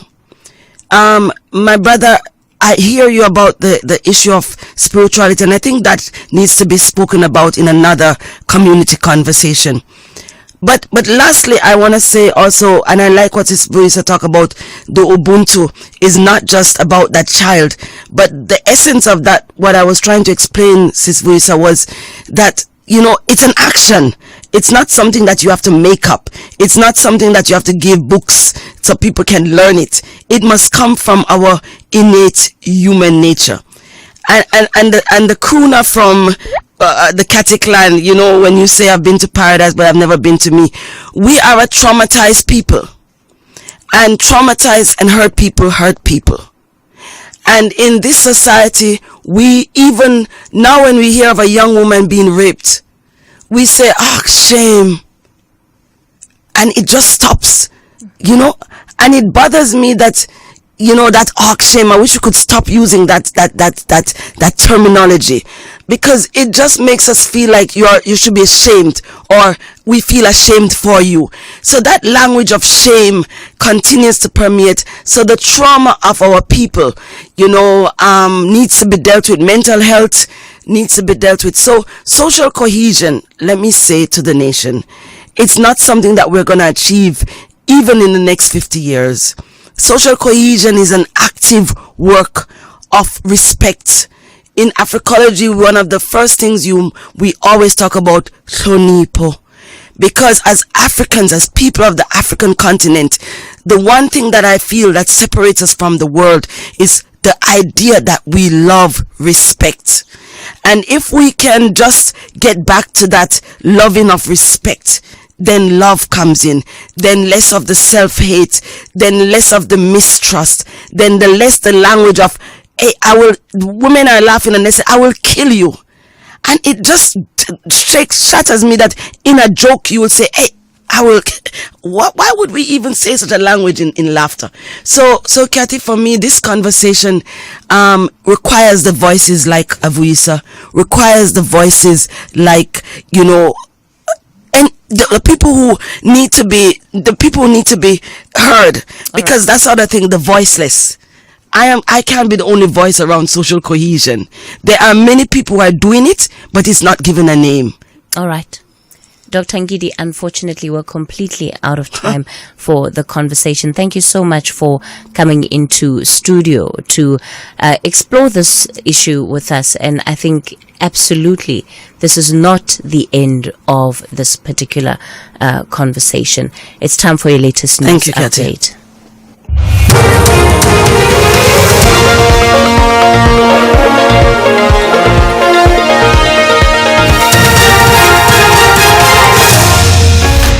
The top stories this hour: 2 people gunned down on the Cape Flats, and a deadly hotel fire in North Korea.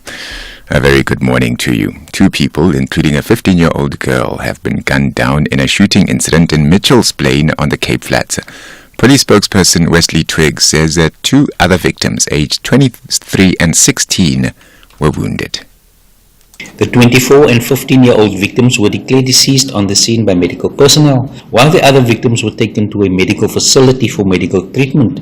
According to reports, unknown suspects approached the victims on foot and started shooting at them before fleeing the scene. The motive for the attack forms part of the police investigation. A 38-year-old man has been arrested for the alleged possession of and dealing in drugs at Bendo in Polokwane, Limpopo. Police spokesperson Marisala Ledwaba says that drugs to the estimated value of 200,000 rand and an undisclosed amount of cash were found on the premises. Intelligence was gathered about suspected illegal activities which were happening in the premise, and the intelligence-driven operation was immediately executed. Police searched the premise and found a variety of drugs. The suspect was immediately placed under arrest. Municipal workers affiliated to SAMU have vowed to continue striking until their demands are met. Yesterday, thousands of City of Joburg employees brought the M1 and M2 highways in Bloemfontein and the Joburg CBD to a complete standstill. They're demanding back payments amounting to 10.3 billion rand dating back to 1995. Here's SAMU's Lebogang Ndawo. The payments towards 10.3 billion, the workers were saying to the city, we understand it's a lot of money, we do not want to cripple the city. But on the 31st of July, council passed that the city can now move to category 10 municipalities. But they did not have any budget. So it means in paper, the workers in the city of Johannesburg are recognized as category 10, but in terms of financially, there was nothing to up that. And the third part is those that are refusing to pay now, their salaries are correctly paid in terms of the category of the city. That is what agitated the workers.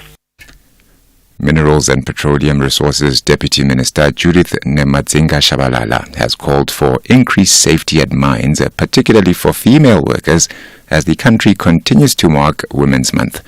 She was addressing the Women in Mining Indaba in Benoni, Gauteng. Speaking on the fair treatment of women in the workplace, the Deputy Minister suggested that companies offer services targeted at working mothers. Lactating women cannot be discriminated because they must lactate and they've got kids and you find conditions that they can't afford to hire a nanny. They should be allowed to come to work. If they are fit to come back to work within 2 months or 3 months because of conditions, then they're as well fit to bring their children, and that industry must make sure there's child services to look after the child. And at least 7 people have died in a fire at a hotel in South Korea.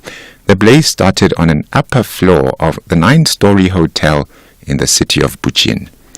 The BBC's John Mackenzie. Some of the guests were found dead on the stairs and in the hallway of the hotel, according to a local official. 2 others died jumping out of the window onto an inflatable mattress on the ground below. The first person caught the corner of the mattress as they landed, causing it to flip as the second jumped. More guests are being treated in hospital with serious injuries, some caused by inhaling the smoke. Firefighters believe the most likely cause of the fire was an electrical fault. Police are investigating whether the hotel's managers were in any way negligent. The top story this hour, 2 people, including a 15-year-old girl, have been gunned down in a shooting incident in Mitchell's Plain on the Cape Flats. For SAFM News, Kemudupi Makhalemeli.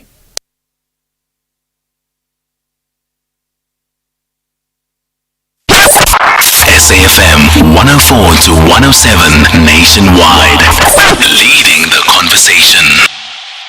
Everyone is just as important as you are. Stop gender-based violence. Treat others the way you want to be treated. No one deserves any form of violence. Report gender-based violence. Contact Lifeline South Africa toll-free number on your mobile phone. Call or WhatsApp 0800 150 150. That's 0800 150 150. Lifeline South Africa. Mental and emotional health for all. This is an SABC supported initiative. Reigning champions, the Citizens, fully get it that early wins in the league serves you right when pressure kicks in. On it goes to Foden, 2-0! The master marksman, Phil Foden, you absolute beauty! However, the Tractor Boys believe they have what it takes to prevail in the Big Boys League. Burns again, another opportunity, it burns! This is the Premier League. Catch the exciting battle between Manchester City FC and Ipswich Town FC on Saturday 24 August at 3 p.m. Live on SABC3 and at your fingertips on SABC Plus. Also available on sabcsport.com. #We love it here.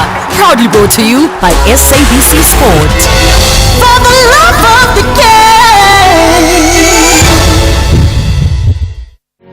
Get ready for a magical night filled with hope and positivity at the Night of Hope event, 25th August, 6 p.m. to 8 p.m. live. Join Lotus FM Pastor Niven Lauman for a special 2-hour broadcast of the Gospel Hour live at one of Durban's most prestigious venues, the Durban Christian Center Dome. This will be a historic reach, calling the greater Durban community to come together for a night of prayer and embrace, together with SABC to present live from the venue to a greater South African audience. Tickets are free. Secure your spot by booking online through Cricket today. Don't miss out on this unforgettable, historic night for South Africa. See you there.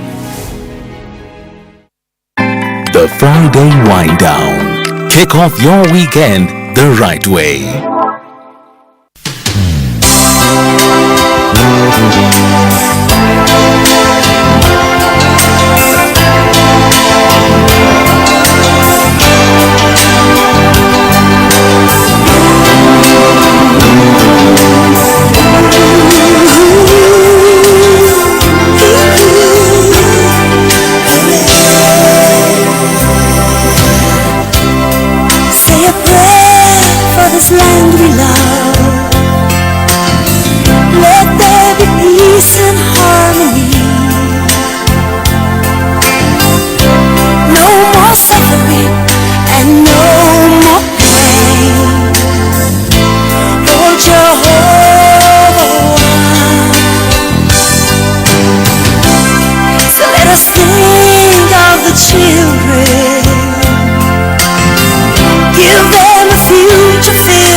reason for this fighting, 'cause we're all the same. Oh, Jehovah, Sitanda Sela, Inkululeko, Inkululeko ifike. Sitanda Sela, Inkululeko, Inkululeko ifike. Jehovah Wano,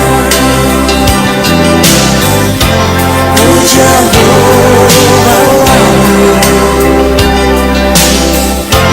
oh Jehovah Wano,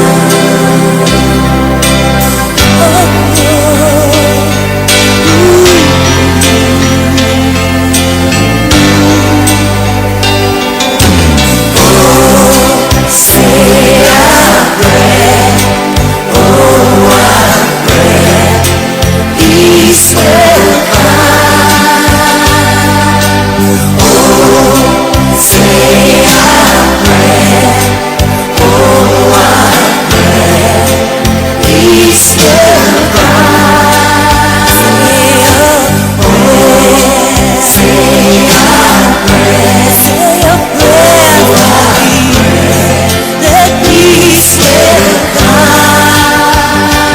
Say a prayer.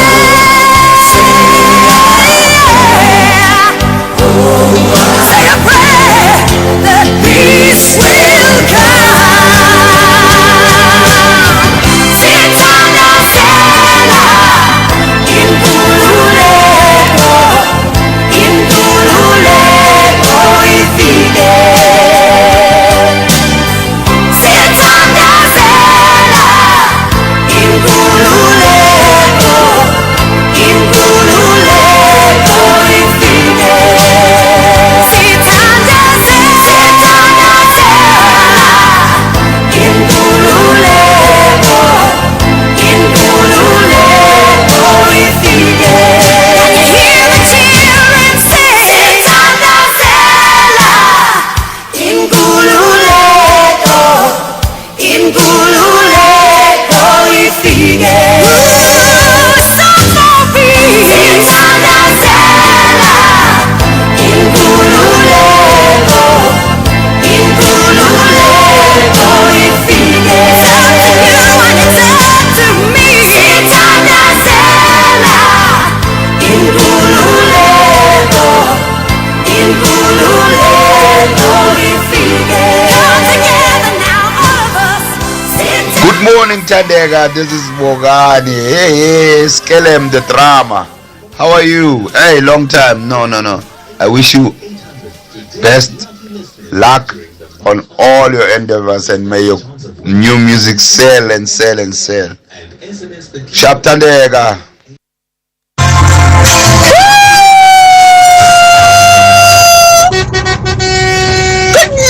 Good morning, Asketi! PJ Powers! Asketi! You know, my aunt was telling me that during their time, these guys, they used to fill up stadium without bragging about it. On Fridays, Asketi! Wow! In Attridgeville, during those days, I was not born yet, but they tell me that, yo, she was on fire! Yo! She was on fire and still is on fire. Good morning, good morning, good morning, good morning. Very good morning to our Friday wind down guests. Really looking forward to the conversation. Tandega, good morning. Hi there. Is this Cathy I'm speaking to? Yes, you're speaking to Cathy. Cathy, hi. There've been so many confusions this morning. I thought, hang on a second, let me not talk to the wrong person. Yes, I'm good. Hello, morning to you. And what a gorgeous way to start an interview. Absolutely. And just listening to that song, Sithandazela Inkululeko, it's a song in season, right? Almost what we need in this moment as a country. It almost feels like the silent prayer that each of us carries in our hearts in as far as what we hope for this country. Absolutely. Obviously, I was online, so I listened to it, and I thought, it really is what we need. And what I think is quite a shame is I wrote it so long ago at a time, and yet it still feels so unbelievably applicable right now. I think that just the public, we have to lead the way, and not always blame our governments and leading parties. How we behave will change this country. How each one of us, you, myself, my family, your family, and it's how that will change this country. And if we get to know each other, I was in Soweto on Sunday. I did something with Mzansi Youth Choir, and Soweto's always been my happy place. It's where I was given the name Uthandeka.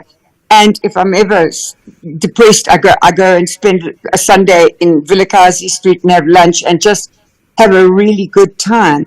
And I was saying to my sister on Sunday, I said, I think you could count the amount of white South Africans that have even been to Soweto. Everyone's like, why are you going to Soweto? And that shows that 30 years into our democracy, we still don't know each other. And that's the fundamental problem, is until we get to know each other.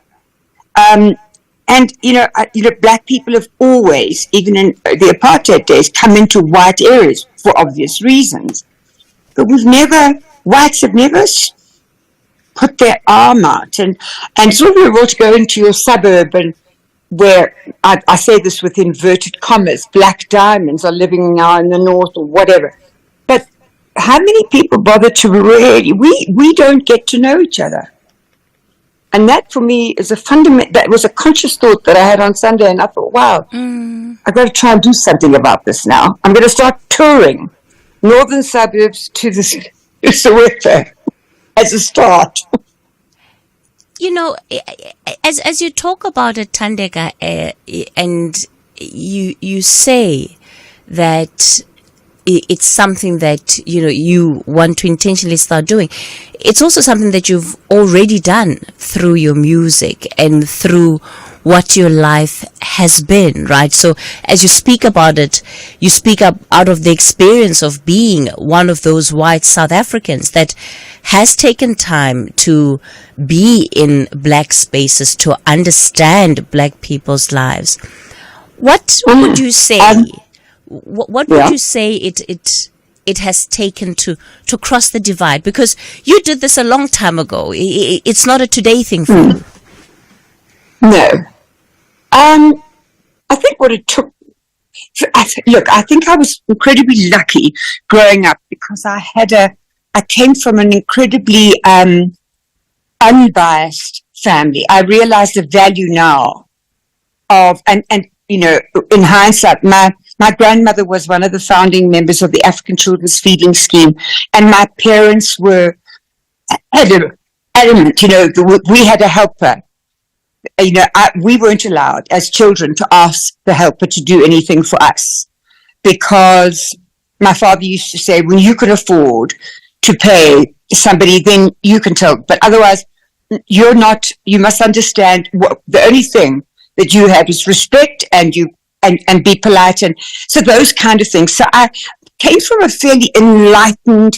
very enlightened at that time family. So for me, it was, I was just overjoyed when I heard that Kansas City and VVO were playing You're So Good to Me on the then Radio Zulu. And once I was there, so it didn't take a lot for me, but I must speak for friends, very close friends and family that have come with me. And I know that there is still a throwback from swart gevaar still exists, unconsciously. It's that unconscious bias. But for me, I remember when the policeman stopped me and said I couldn't go into Soweto on that first concert on the 31st of May. It was the 31st of May, 1983. I said to him, what do you mean I can't go into Soweto? This is 17 kilometers. I was living in Melville. It's 17 kilometers from my home. How can I not be allowed to go somewhere in my country? And I had a bit of an argument with him, the whole band, and we just told him to move his roadblock, The trouble that I got was from the whites after that, and it was my whole trajectory changed. Weeknights on S3. I was sort of loathed, I think, by the whites in this country for a while. Did that give you a sense of alienation from the community, the white community in particular? I suppose it did. But Cathy, I was getting so much love, and still do, from the people of this country, that, I was young and bold, and I'm still bold, but, and I was kind of, I think what I thought was, well, it's your loss, I think, at the time. But then as I sort of, I just wasn't asked onto any concerts that were in anywhere but in a township. And, quite frankly, it suited me fine, because it was the first time that I felt unconditional love when I performed in Soweto on the 31st of May in 1983. It was the first time I realized the concept of unconditional love. And I think I was so wallowing in the joy of as your intro in Attridgeville or in Jabavu Stadium, or every weekend, it was the Lion Lager Roadshow, and it was myself and Ladies with Black Mambazo and the Soul Brothers, and these are the people that became my brothers and sisters. These are the people that became my family. I mean, Victor Masondo to this day is my best friend and has seen me through some of my darkest times.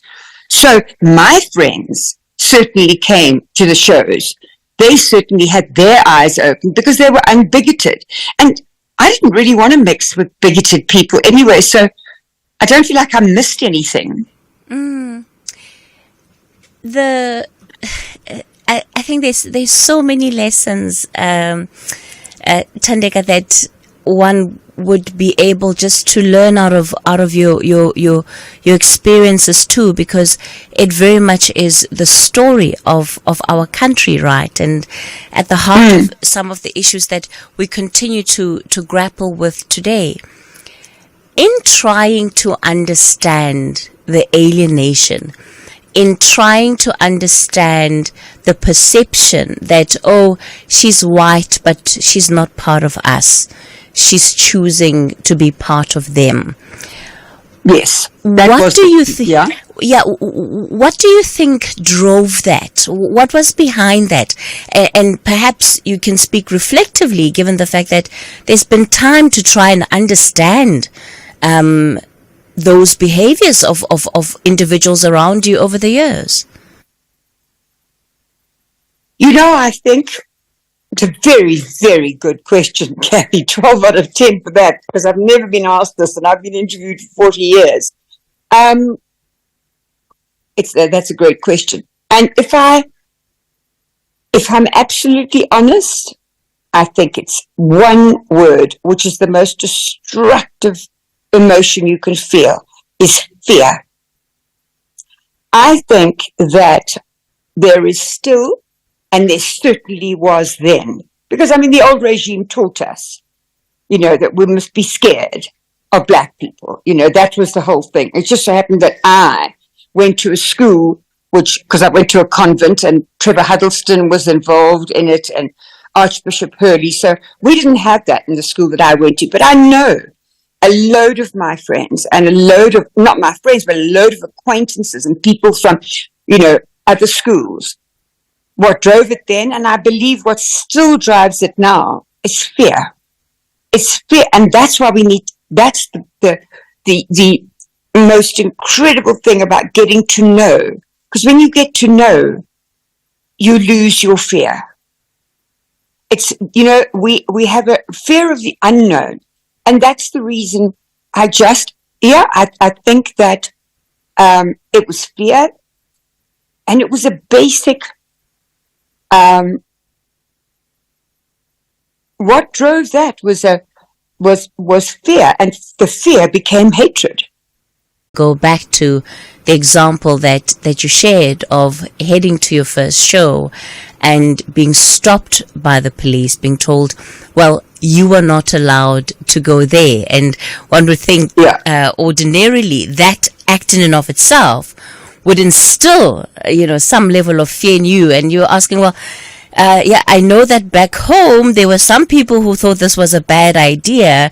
Is this the confirmation that, I actually should not be going where I'm going right now?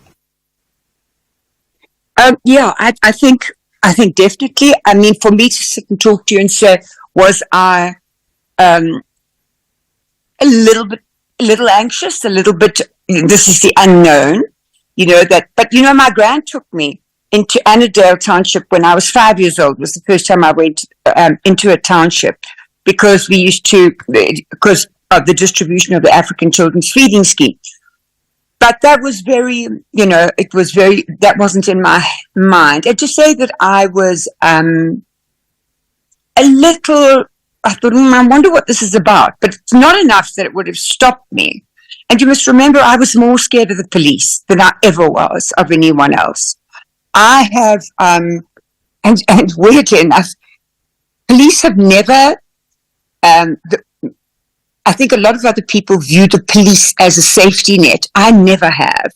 I don't now. I'm nervous of police because I think we have a very erratic police force.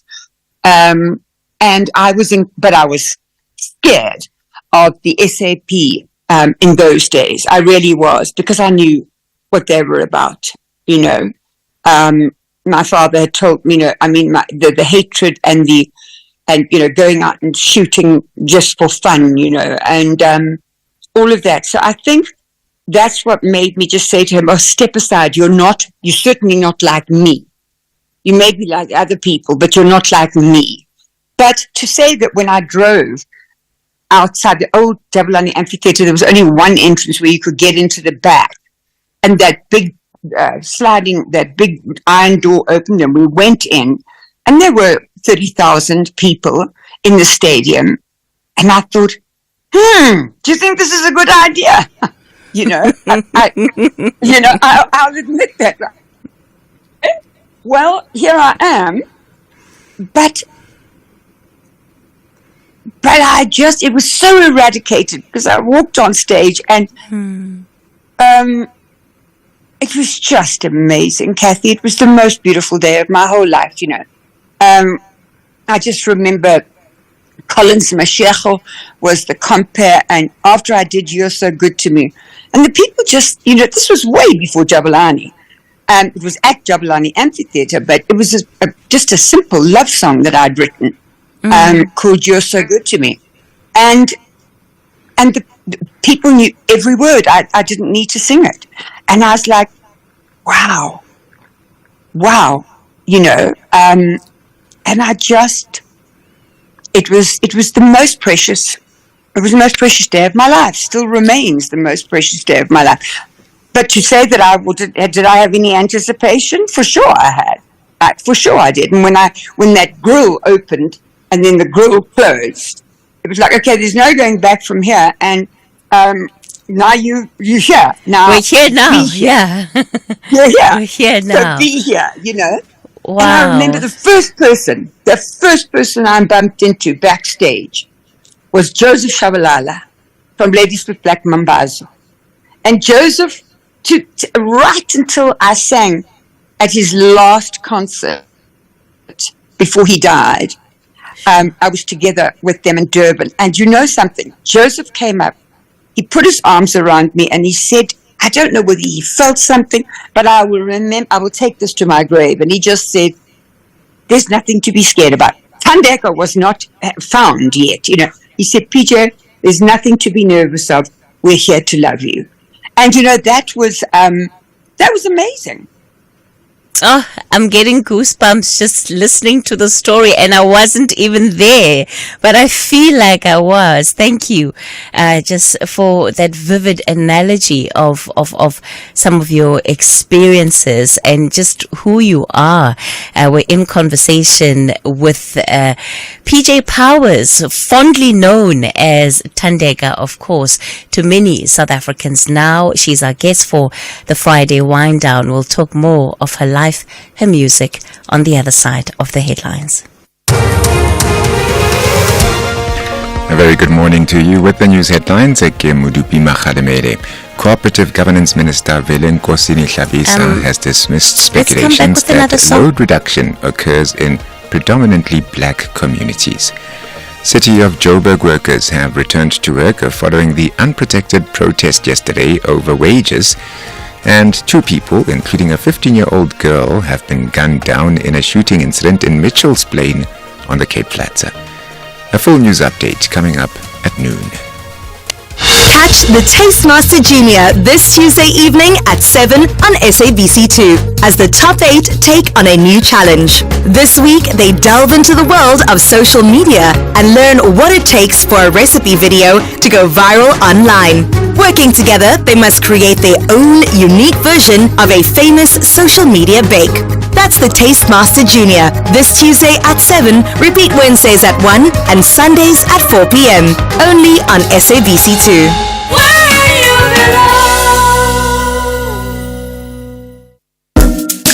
SAFM is celebrating its 88th birthday, and what better way to celebrate than with you, our loyal listener. We will be giving away 8,800 to 10 lucky listeners during the month of August. To stand a chance of winning, stay tuned to SAFM and SMS the keyword SAFM88 followed by your name to 41391 and listen to the station throughout the day, where you could be selected as a winner. SMSs are charged at R1.50 per SMS. Free SMSs and SMS bundles do not apply. Happy birthday, happy birthday, happy birthday, happy birthday. Winners, finalists, fan favorites, and viral sensations from previous seasons of America's Got Talent return to the stage to compete for the All-Star title.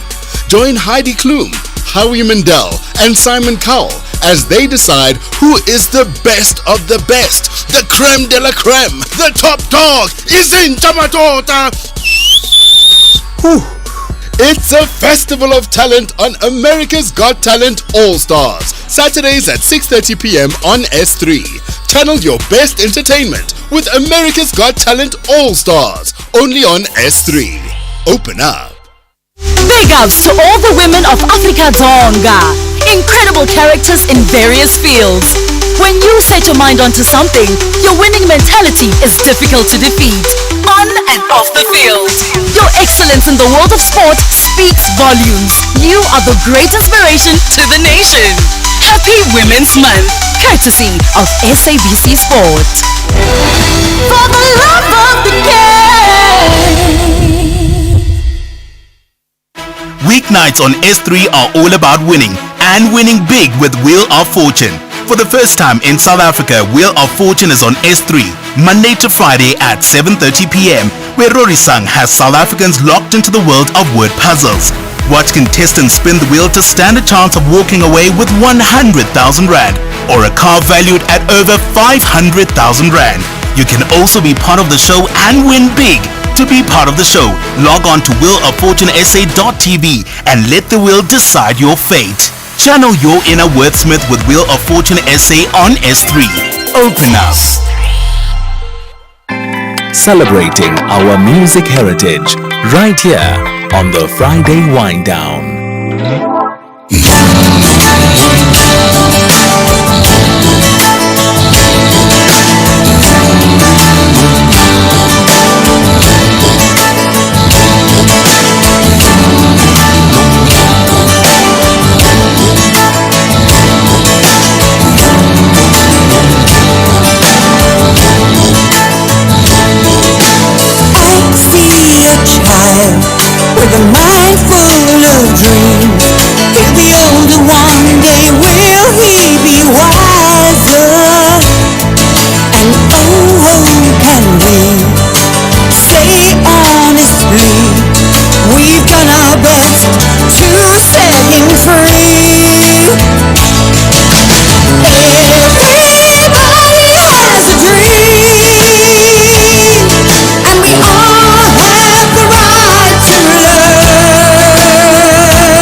liberation. Give the children education, it's the key to liberation now. Give the children education, it's the key to liberation now.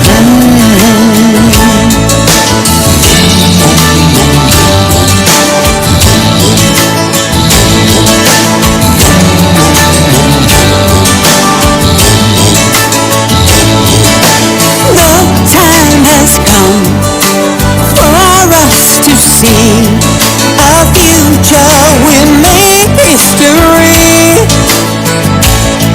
Now we found the key to our dignity. Let's turn this dream into reality. Everybody has a dream, and we all have the right to learn. It gives us the will to succeed. So let's say a prayer of thanks to the Lord for the right to learn. Give the children education, 'cause it's the key to liberation. Give the children education, it's the key to liberation now. Give the children education, it's the key to liberation now. Give the children education, it's the key to liberation now. Give the children education, it's the key to liberation now. It's up to us to make things right. It's up to us to make things right. All the things we've longed for are inside, and there is just so much time for us to see. Let's turn this dream into reality. Everybody has a dream, and we all have the right to learn. It gives us the will to succeed. So let's say a prayer of thanks to the Lord for the right to learn. Everybody has a dream, and we all have the right to learn. It gives us the will to succeed. So let's say a prayer of thanks to the Lord for the right to learn. Everybody has a dream, and we all have the right to learn. It gives us the will to succeed. Hello, Cathy Mohlahlana and PJ Powers there. This is Alfred Gama at Bizana in the Eastern Cape Province, former Transkei. I would like to say hello to PJ Powers. I like her so much. And this song Sithandazela Inkululeko is making me crazy. So, wow, what a song. It reminds me of Radio Transkei when it was mostly played by the radio presenter Mbulelo Ngeu, in those years in the 90s. Wow, what a singer, what a musician. Thank you, Cathy, and the SAFM listeners. Thank you. Morning, Mom Cathy, as well as your legend there, Mom Tandega. Well, we grew up with your music. I want to thank you today. Thank you for the person that you are. Thank you for choosing humanity, because you are a white lady, you had the privilege of choosing your own and enjoy all the benefits that were coming with that. But instead, you chose to join us as the black people, sang to us inspired us as black people that things will be better. That's what I like the most about your music, because you were not singing about the now of then. You were singing about the future that was coming, the future that was going to be better for all of us, mainly black people. Thank you for that. I wanna thank you for that. May God keep you. Mam Tandega, good morning. My name is Dwala. I'm calling from Cape Town, Bala. I was born and bred in the northwestern corner of Zululand in a place called Newcastle, Madadeni, sometime in 89, between 89 and 1990, I'm not sure now. Mam Tandega came there in one of the biggest music festival that we ever had in our